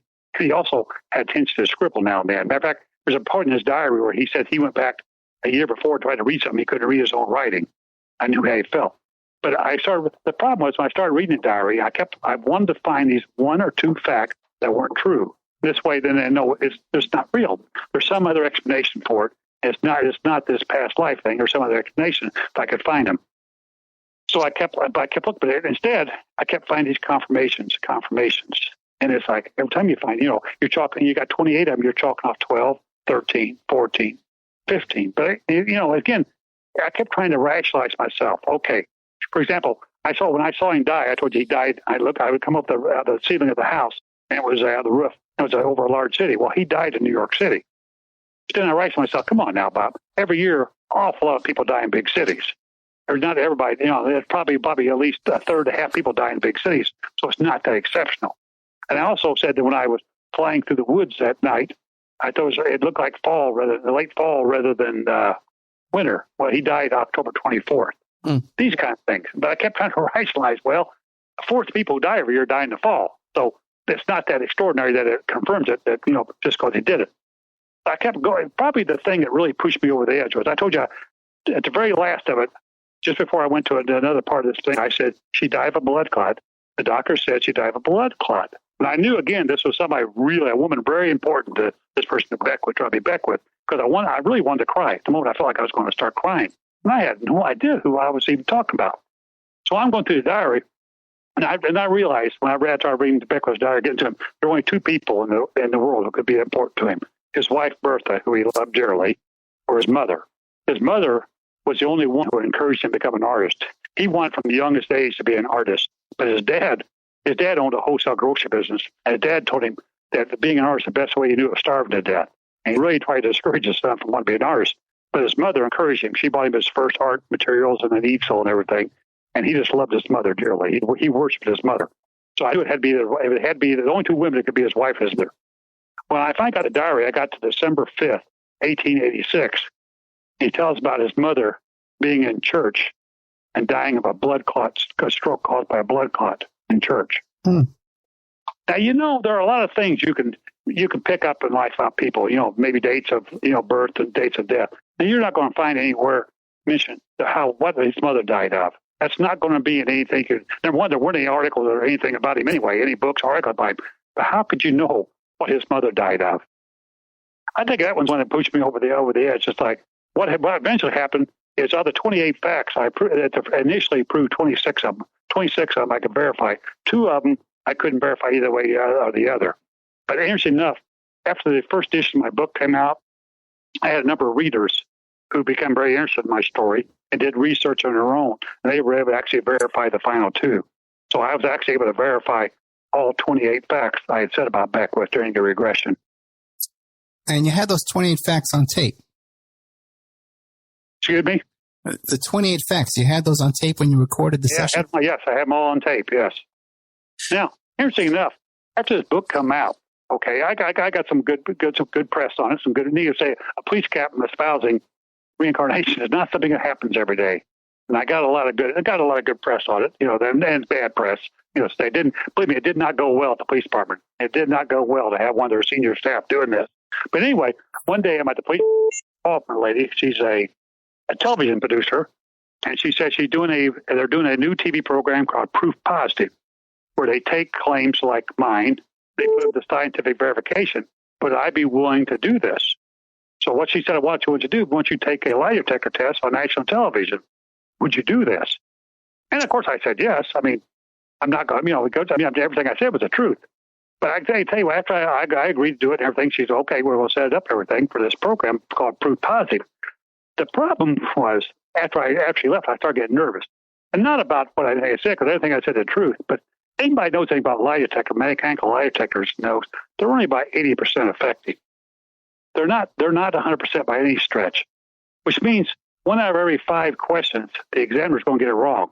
He's going to say you're telling the truth when you're actually lying, or more worrisome to me, he was going to say you're lying when you're actually telling the truth. And I thought, once you get on national TV, Bob, and you're telling the truth, but he says you're lying, what's everybody going to believe? What are they going to believe? They're not going to say, oh, it's probably just a statistical error on the TV. No, they're going to think you're lying. But I'd already agreed to it, so no way I could not do it. So I went on national television. Actually, I ended up taking 2 lie detector tests. I don't think they thought I believed I could pass them. And I passed the 2 lie detector tests on this. It was just, again, a little scary, not because of anything I would say wasn't true, because I know as a police officer, we use lie detector tests a lot. Only because I'm questioning somebody. He's lying. I know he's lying. He knows he's lying, but he won't tell the truth to you. Even though he knows he knows you know he's lying, he won't do it. So you actually eventually give him a lie detector test, and it's kind of funny. Once you tell him, you say, you're lying, the machine says it, most people admit it then. It's like, there's no point in doing it anymore. So mostly lie detectors for police work, it's mostly used as a psychological tool to convince people to tell the truth. Because as you know, you can't use them in court simply because they're not reliable enough. But it was a little scary for me to do this, to do it on national television, but I did it. And there's a matter of fact, I think you still get a copy of this show on the internet called Proof Positive, where I took a lie detector test. But it was kind of a scary thing to do, knowing how not 100% reliable they are. So now, did your wife or your friends, did anybody else go through the regression after you did? I finally told my wife, my wife was not a fan of this by any stretch. She was really, really not a fan of it. Because what happened eventually, I eventually told her what I was doing, and she was not, at first she thought I was nuts. She thought I had a stroke or something, And then it's one of the things I thought, no, wait a minute now, let me show you what I got before you say that. Finally, she told me, no, Bob, just what happened, you read something about him, you seen a movie or a book or something about him, that's how you know this. And I tried to tell her, oh, there isn't none. She said, no, let me tell you what, I'll check into it. I will find him. And I was, tell you the truth, I was glad. I was kind of hoping she'd say that. I was kind of glad of that, because as an investigator and as a head of as commander of the homicide branch, one of my biggest admonitions to my officers, my detectives, were do not get emotionally involved in your cases. Do not get emotionally involved, because when you get emotionally involved in the case, you lose your ability to see everything. You get tunnel vision. You really do when you get too emotionally involved. And believe me, in this case, I was really emotionally involved. So I thought having an outside party who was skeptical to start off with, and my wife is, by the way, an excellent detective. She was one of the best detectives I ever met. She was an excellent detective. She really was. So have her, she was going to find the information on Beckwith. I thought that'd be a great outside check on my findings. Maybe I have overlooked something because I'm so emotionally involved, I have tunnel vision. So she took her about a month, and she investigated, tried to find it. She came up with absolutely nothing more than I found. She didn't find a single thing I hadn't found. But even at that, even though she couldn't find anything, she couldn't explain how I knew these things, and she listened to my tape, and she couldn't explain how I found anything. She still told me, Bob, it's nice. Okay, she said, maybe you found something really extraordinary here. Maybe you have. Shut up about it. Just take it to the grave with you. She said, this will not go well for you at the police department. This senior staff will not appreciate a police captain espousing this sort of thing. And she was really deaf on me writing a book on this. She really was. So you were still a police captain when you were doing this investigation? Yes. And when the book came out, I was a captain. Matter of fact, I was still the head of the homicide. I was there for a number of years. when it came out. But like I said, things did not go well at the police department. It really didn't. My wife was right on that one. They did not like the idea of a police captain espousing this sort of thing. And I tell you what really was the bad one was the proof positive didn't come out. That didn't. Now it's not so bad. You got local information about this case. Oh. Now you have a national stage, and they were not happy with it. They really weren't. It did not go well. Matter of fact, they tried to force me into retirement. I did retire eventually after that. They tried to force me to retire because of it, matter of fact. Did they make you transfer or something like that? They can't make you retire. There's no way they can make you retire. They can try to make your job. Matter of fact, at the time, they transferred me out of a homicide. Matter of fact, they took me out of a homicide and put me on a place called the Citizen Service Desk. This is a place people come to get records and fingerprinted and what have you. And it's a job they usually give to policemen just before they retire. And you're going to retire, so you give you an easy, soft job. It's not real police work. To ease your way out. Right. Well, that was the message I was supposed to get. That it's time for you to go.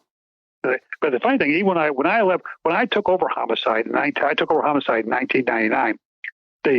We'd had the worst year. The year before, 1998 was the worst year ever for number of homicides. Every year I was there, the homicides went down. Every single year they went down. They were the lowest rate in like 20 years. My final year there, we had a clearance rate of 83%, but still they moved me out of there. It had nothing to do with my ability as a homicide commander. It had to do with I was embarrassing them by doing this. And they put me down the citizen service desk for a while, taking, listen to people come up wanting reports or want their fingerprints taken. Sure. Getting those moves. You need to retire. They were trying to tell me, you need to retire, Bob. It's time for you to go.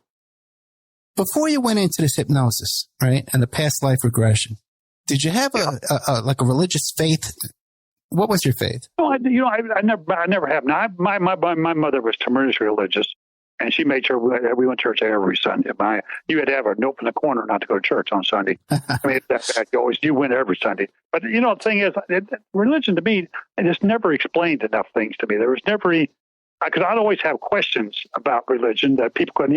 You find you really can't ask for proof of religion. You can't because it's not there. That religion doesn't make logical sense. So I was never a terribly religious person.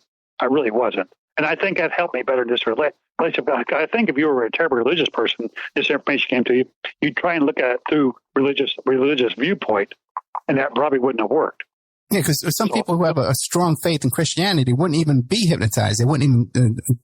Yeah. Right. I don't know if you'd even do that. Or right. If you did, you'd try to understand it through the concept of Christianity or Buddhism or whatever, or Islam, whatever religion you was in. But I was never really a terribly religious person. Only because I'd ask questions of people who were supposed to know them, and they really couldn't explain things. Religion, it's basically, you just have to believe in it. You have to accept it on faith.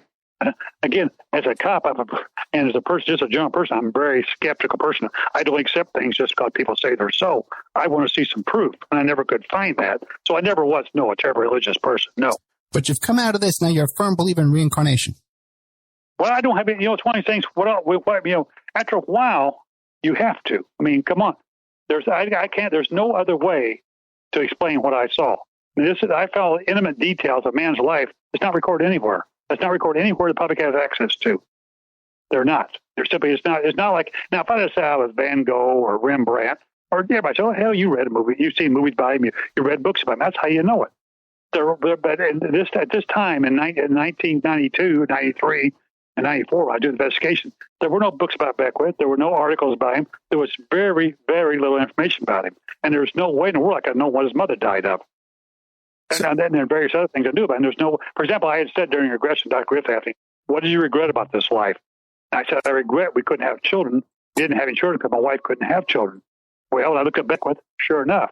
After they're married, soon after they're married, his wife had a very, very difficult miscarriage, and she couldn't have children after that. And he says in his diary sometimes how much he misses not having children, but he couldn't have children because his wife didn't have children. It's these kind of little facts.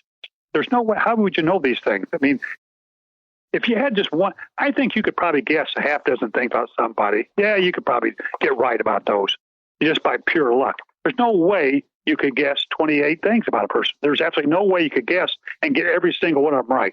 You could not guess 28 facts of a person's life and get every one of them right, not miss on a single one.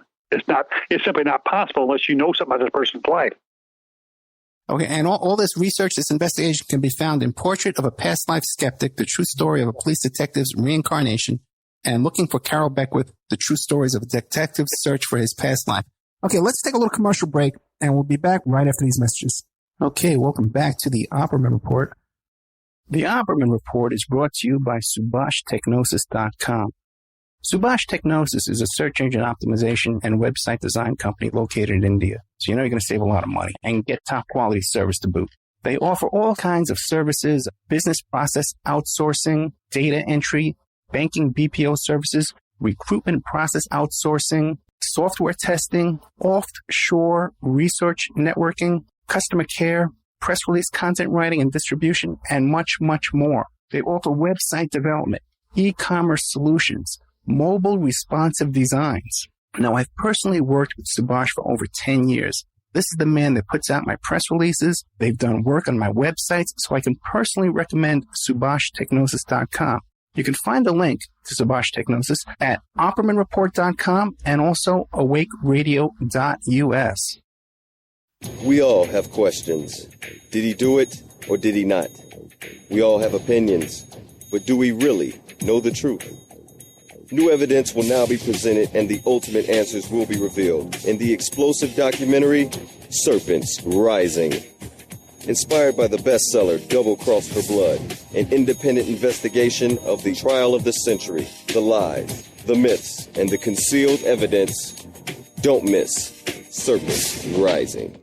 This excellent documentary film is available at Serpents Rising at Vimeo Videos on demand. Watch it for $1.99. Hi folks, Ronnie here from Life Change Tea. There's a lot of hubbub about the ramifications of GMOs. First of all, what are GMOs? Genetically modified organisms. Yee! Man-made organisms entering our body, changing and damaging us from the inside out. What's our defense? First of all, not eating them. Second, cleansing from them when we do eat them. Thank God for Life Change Tea at getthetea.com. Life Change Tea cleanses from toxins, heavy metals, and helps flush GMOs out of your body. Our unique blend of herbs help cleanse you from the inside out, helping you feel refreshed and clean of yee. We also carry unique one-of-a-kind supplements. So order online at getthetea.com. That's getthetea.com. Rid yourself of the yee that contaminates your food and water. Go to getthetea.com. That's getthetea.com. Get the Tea, your best defense.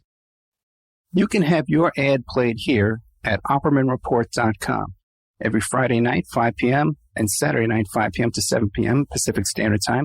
And on Friday nights, too, we do a live portion for 1 hour that I just do a live monologue. The ads are very, very inexpensive, and they're also played in the Opperman Report member section. In the member section, you can find all kinds of exclusive content that you won't find anywhere else. It's as cheap as $6 a month, $20 a quarter, or $75 for a year. If you contact me directly at oppermanreport@gmail.com, I'll set you up with a little special deal there where you get a discount if you PayPal me directly, and you can get a copy of my book. I want to thank William Ramsey, who helps us produce the show and book guests. You can find William Ramsey, who's an excellent author, at William Ramsey Investigates on YouTube. WPR Rebuttal, covering the sides of the story missed by Wisconsin Public Radio, bringing narratives the UW System Board of Regents won't allow, shedding light on perspectives the owners of WPR don't want you to hear. Every Thursday at 12:30 Central Time, WPR Rebuttal is your destination for grassroots journalism in Sauk County and beyond. Our host, Senator JPO, provides insightful analysis into stories that are only superficially covered by mainstream press. A recent inventory of topics includes college graduate underemployment, yellow journalism in the media, and favoritism in the public sector hiring process. Get your WPR Rebuttal fix Thursdays at 12:30 Central Time. I'm your host, Private Investigator Ed Opperman. Now, after you became convinced of this, did you go back to the hypnotist and say, hey, I want to see my other lives? Well, I wasn't curious about the other lives. Really? I wanted to find out. I thought maybe if I could find out something about this artist. This is before I'd found the course of painting in New Orleans. Yeah. It was still bugging me. I wanted to see if I could find. I thought if I could find something more, maybe see the Golden Artist life again, right, I could realize where I knew him from this life. But wait, but I was convinced. That's where I knew it from. Once you were convinced, though, about Beckwith, you didn't go back and say, well, what other lives did I have? You didn't want to say that? The problem, people ask some people ask, would you back any more aggressive Beckwith? Now, the point was, I've read everything, everything about it. No. Diary. Forget Beckwith. So anything I found, how would I know where it came from? Right. I really think of real memories or because of something I read in the diary? No, I read too much. Forget Beckwith. We're done with Beckwith. But wouldn't you want to go back and find your more lives? Well, I did. I went back a second time. Right, the second time. But again, they're all so far back in history. Are they real? I don't know. I assume they are. Since Beckwith's real, I have to assume they're real. Okay, now I have gone back to probably a total of maybe a half dozen lives. Yes, I have. Oh, okay. But never since being convinced and confirming Beckwith, you've never gone back and said, well, let me do more of this and find out what else. No? No, because again, the only thing what I'd be really interested in is somebody, again, this is the police officer in me. Right. The only thing I'd be interested in is something I could confirm. Can I confirm this is true? Well, Beckwith is my most recent one. Truly, before you get any time past the first part of the 20th century, you're going to have a hard time proving anything. Right. You really are. And what's the odds I could find somebody else that I could leave a diary behind that nobody has, that's not in the public, that you have to go to New York to see until they, like I said, was just recently they microfilmed it, so there's no way you could see it. I mean, what's the odds of happening? For example, after this book come out, I had the idea about maybe I would investigate other people's regressions and see if I could prove them. I thought, well, that might be a good idea for another book type thing. But I find that an awful lot of people's regressions is that again, like I said, well, I see I'm a farmer named John. I live in Iowa in the 1880s. Right. Okay. Now, what does that really show you? I mean, I'm sure you could find a farmer living in Iowa in the 1880s. Does that really prove anything? To be able to find a person that had this depth of information available, like Beckwith did, it's not going to happen again. It's not. It's not going to happen. This was This was the case where I felt like I was directed to find these things. This thing of finding in New Orleans is too big a coincidence to be a coincidence. Many times, police officers, we don't believe in coincidences because we so often find in police work that when you get a case that has a starting coincidence, 99.79% of the time it's not really a starting coincidence. It's something somebody made happen and wanted you to think it was a coincidence type thing. So we're not big fans of coincidence. But the fact of me finding this painting in New Orleans is too big a coincidence to be a coincidence. Right. Now, so I have to feel like I was directed to find it. And so, again, the odds of me finding another life that I could verify, particularly because it's Beckwith was born in 1852. So any life before it, he was the most recent one to my present one. So any life before that would be back in the probably late 1700s or 1800s. And you're not going to find any kind of record people that could verify anything. But just out of curiosity, you wouldn't want to know if you were a farmer? Out of curiosity, you wouldn't want to know? I did find I was a monk in the Middle Ages. Okay. I was a teacher back in ancient Greece. I was also an altar girl back in ancient Greece. I was a warrior in China. Back, I looked around about 100 AD. I found a number of interesting things. Yes, I did. But see, again, there's nothing it's the cop in me. I want to be able to prove these things. Now, and you see them, it's kind of fun. It's kind of neat. But I want to be able to prove them. I want to be able to say, yes, this is true. Here's the proof of it here. You can't. You really can't. I understand that. Anything else, anything you saw back in ancient Greece, I mean, how do you know where it come from?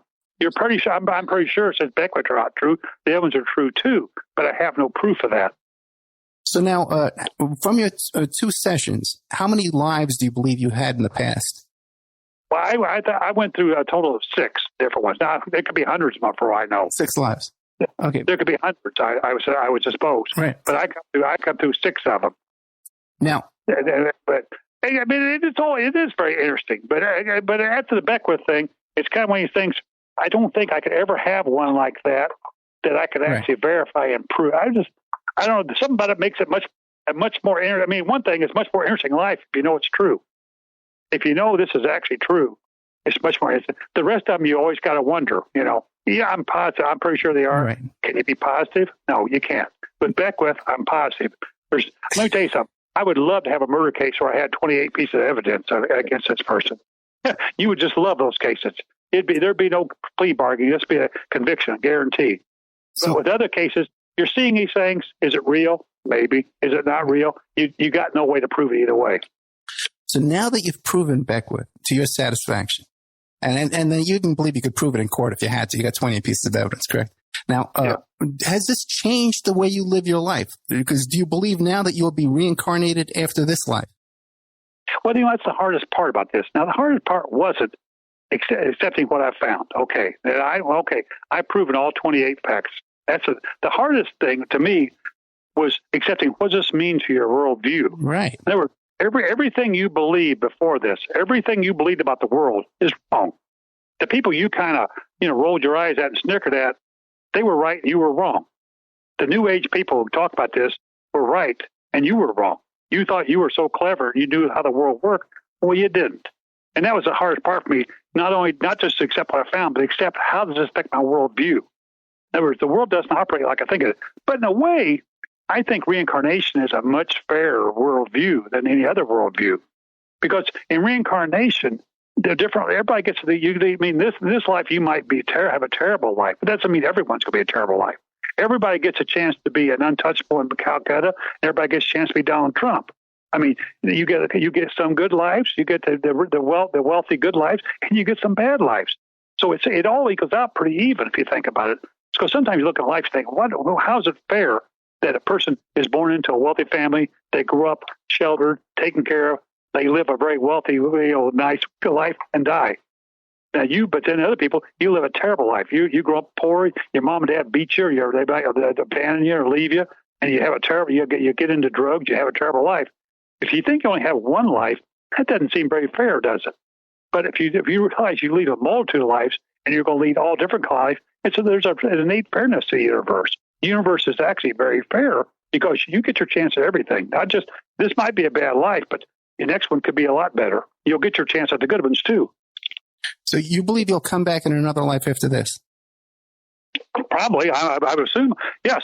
But the more thing about it is you don't worry about dying so much. Certainly it doesn't scare you. Dying doesn't scare you because you come back. And so then what about the thoughts of like suicide? Have you ever thought of ending your life in order to be reincarnated again and something like that? I'm sorry.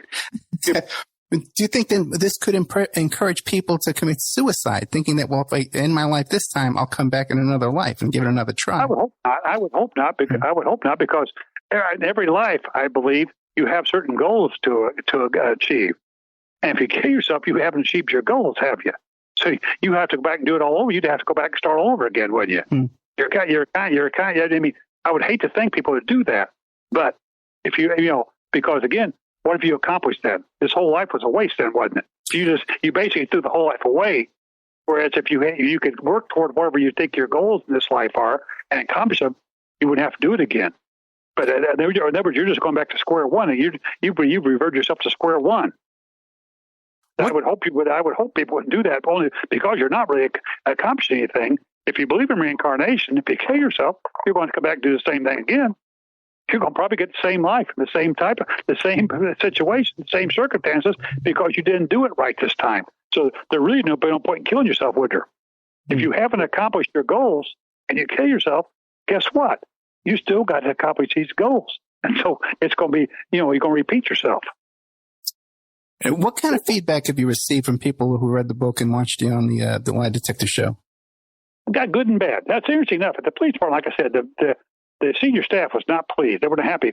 But interesting enough, I had probably 35 or 40 policemen come to me, and they look over the shoulder, make somebody hear us, and nobody can hear them, and say, I always believe this. He said, I'm really glad you did this. I've always thought this is true. I had some good positive impact from people in the police department, other than the senior staff, about this book. And I've had quite a number of letters and from people who have read my book and have really felt inspired by it. That makes you feel good as a writer to know you've touched people, to share your experience with them, because this was not an easy experience for me either.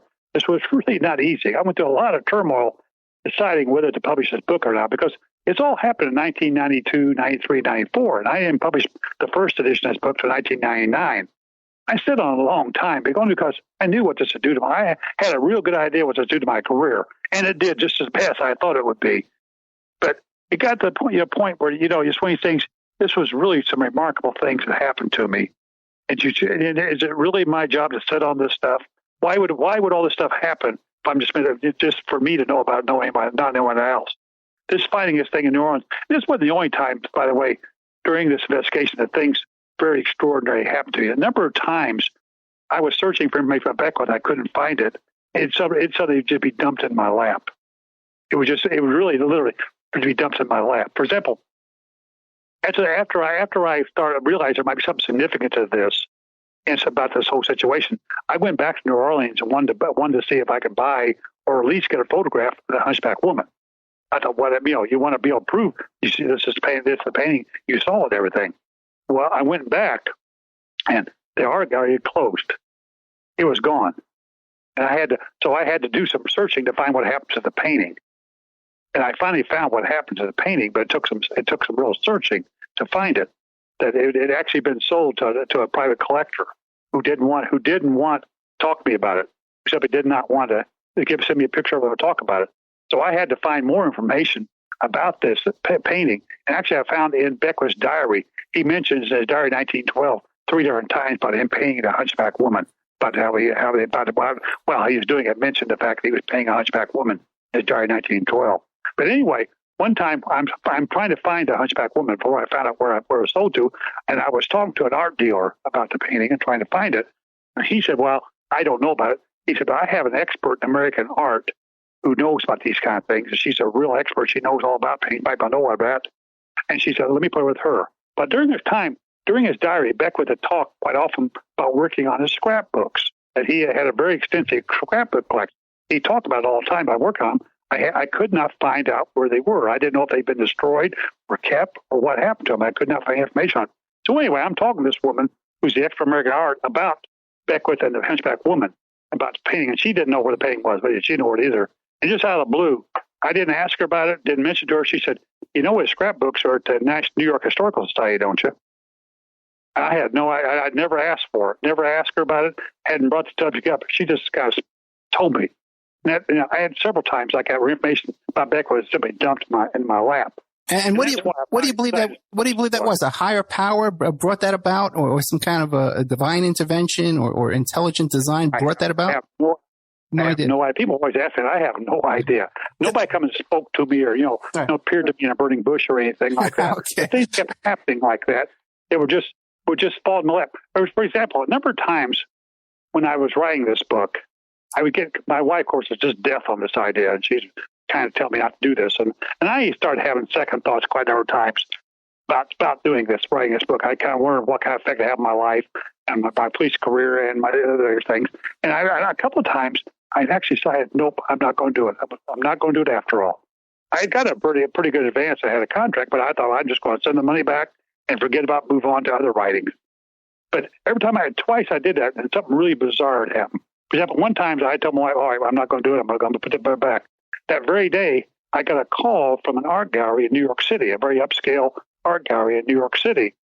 And the owner there says, "I understand you're doing research on Beckwith." I didn't realize at the time the art was a very small world. And I'd been trying to find the Hunchback Woman. And so people knew I was asking about Beckwith. And he knew I was been researching Beckwith. I said, yes. And he wanted to know, do you know where any of his paintings are? They're in private collections. We're having an exhibition of his work at our gallery.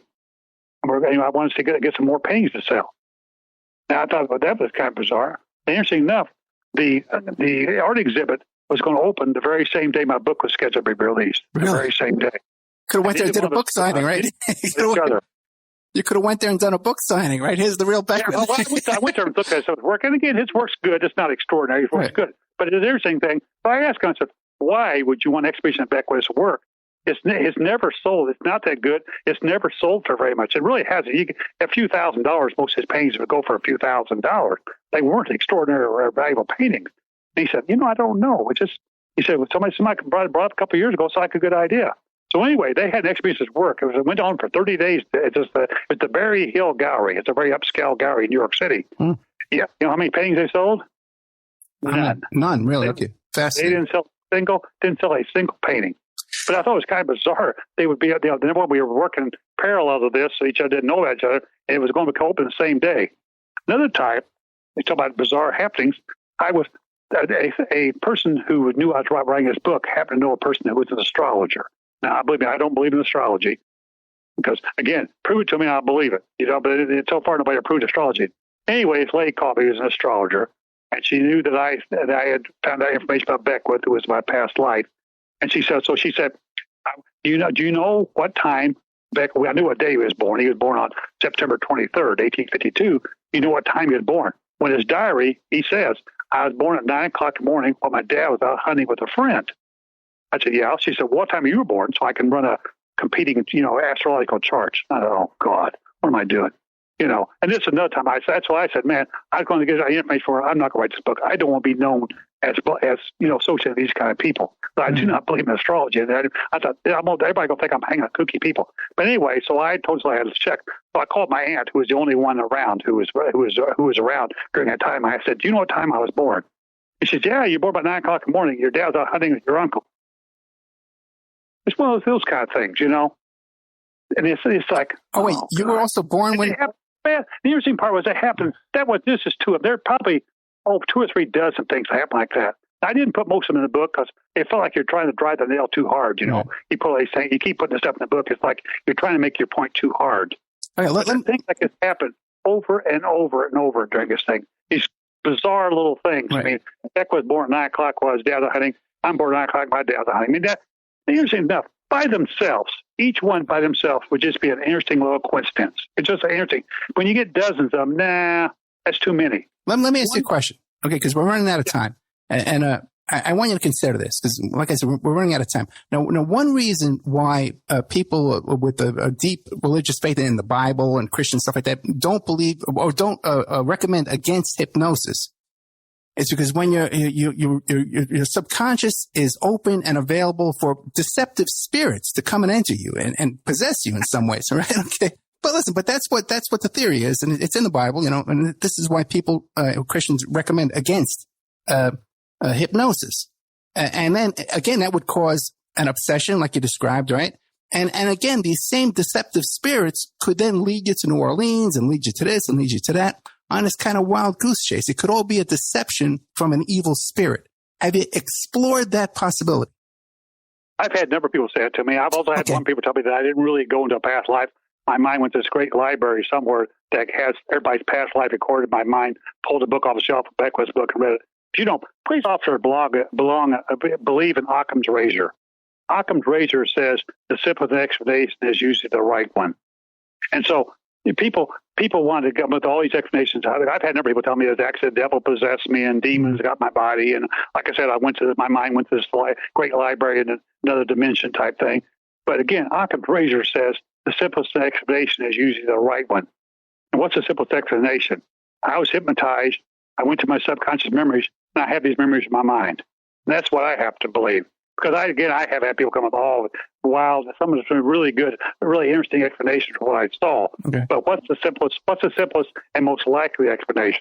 Is these memories are simply in my mind, and when you're in hypnosis, you can tap your subconscious mind where these memories are. To me, that's the only rational, reasonable explanation. It doesn't have all the, like you said, demons possessing and various other things, the other explanations, which are, to me, are pretty far out. But you're not the first person to mention that to me. I've had a number of people say that to me. But again, what is the most simplest, most likely explanation? Is I tap my subconscious mind, these memories are there. Okay, and I tell you this because, we talked off the air a bit. I also went through past life regression back in around 1989, 88 at Canyon Ranch in Tucson, Arizona. The astrologist over there was like a world-renowned astrologist, and the hypnotist was, the Dr. Dan Baker. These all, Oprah Winfrey stayed there, Barbara Streisand used to go there, a very fancy place. And I went through past life regression, and I was told that in a past life, I was an admiral on like an ancient, not an ancient, but on a ship, like around the time of the pirates and a British Navy around that time. And that my father was also on the ship with me, but I was like an admiral and he was like a captain. And that's why in this lifetime, our roles were reversed and it was confusing to us. And this is why we're having conflict back and forth. But I came to the conclusion that I believed that it was a deceptive spirit that was deceiving me. And again, well, But the thing is, the difference, not to offend you, but I've explored both possibilities, and you just left this one off and you don't explore it. As a detective, why wouldn't you explore these alternative possibilities, which are just as linear as your explanation? If it's a deceptive spirit, again, it could lead you. I'm going for the simplest one. What's the simplest one? I mean, the thing is, number one, you have to believe in evil spirits, which I don't. Right there. You have to believe in that to start off with, and so that already throws a clinker into that explanation for me, because I don't believe there are evil spirits floating around ready to get your mind. But again, on the same note, I didn't believe in reincarnation. Right. That's been proven to me. So you don't want to say, "Gee, I don't believe in this," because I got news for you. I was one of the biggest disbelievers in reincarnation. My whole intent during this investigation was to disprove it, right. So it wasn't right.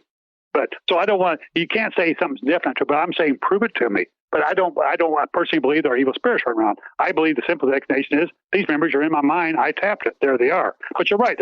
I've had all kinds of different explanations for this thing. But again, this is the one I believe is true. But the interesting part about this sort of thing is it's not my job. I don't feel to try to convert people or to prove this to people. My job was simply to investigate this job and say what I found. Because the interesting part, I told you I had all these really bizarre coincidences happen from writing this book, back by my aunt and the art gallery, and there was a couple dozen others.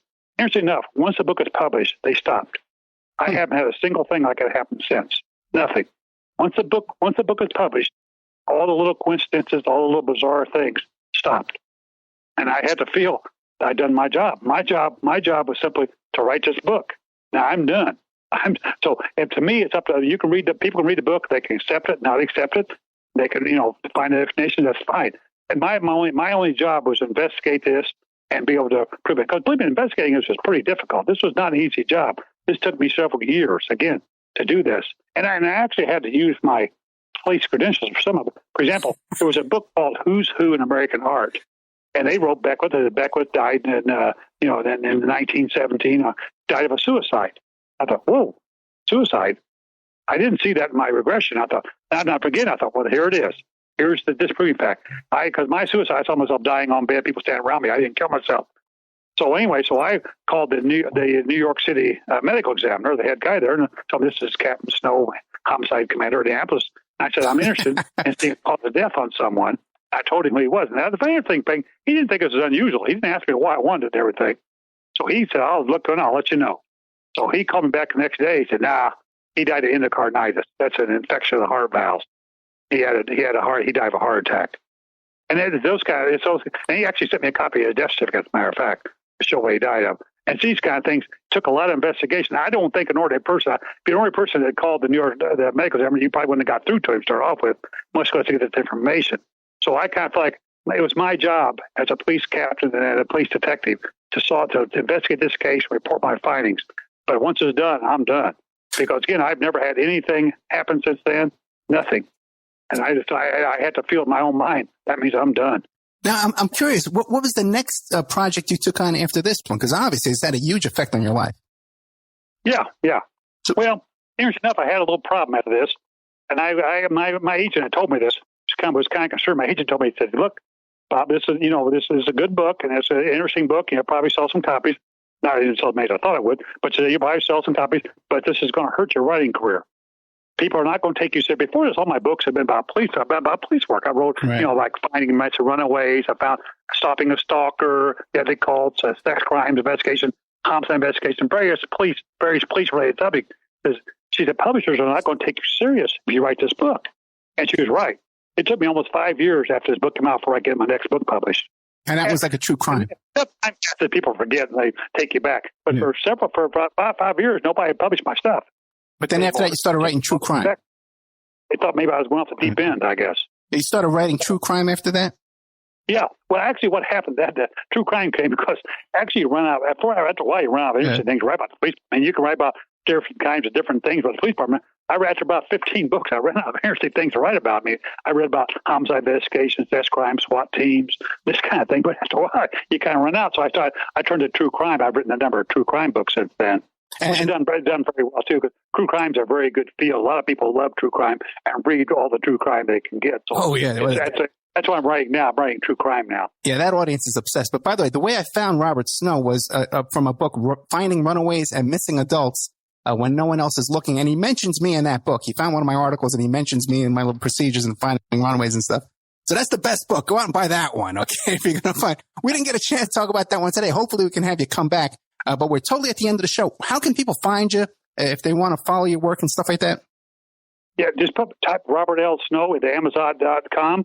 Amazon will take you right to my website, and then you can contact me that way. And it also lists all my books all my books. I have 18 books in print this time. Now lists all my books. Okay, and what I'll do is, too, they can go to OppermanReport.com. I'll have a couple of these books in my bookstore as well, so they can find through the Amazon link and get the Deadly Cults, The Crime of True Believers, and this fascinating mission of the past life regression. Robert Snow, thank you so much, brother. Thank you for having me on. Thank you very much. I got to have you back about the runaway book. Okay? We'll talk about me. I'll talk to you soon. Okay, so there we had Robert L. Snow. And we're talking about the Deadly Cults, The Crimes of True Believers. And these, what are these two books here? Portraits of a Past Life Skeptic, The True Story of a Police Detective's Reincarnation. Looking for Carroll Beckwith, The True Stories of Detective Search for His Past Lives. Those are the ones. But the one I'm in is down here. It's Finding Runaways and Missing Adults. That's the one I invited him to come on and talk about. I know we're going to go for 2 hours. When no one else is looking. He found one of my articles on locating runaway kids. Okay, thank you so much, Robert L. Snow, Deadly Cults, The Crimes of True Believers, and his 2 books on reincarnation. If you like the show, check out OppermanReport.com for our members section. We have exclusive shows, exclusive content that you won't hear on Friday night or Saturday night, or you won't hear from 8 a.m. drive time, Monday to Saturday on KYAH. But OppermanReport.com for exclusive content. Become a member. Contact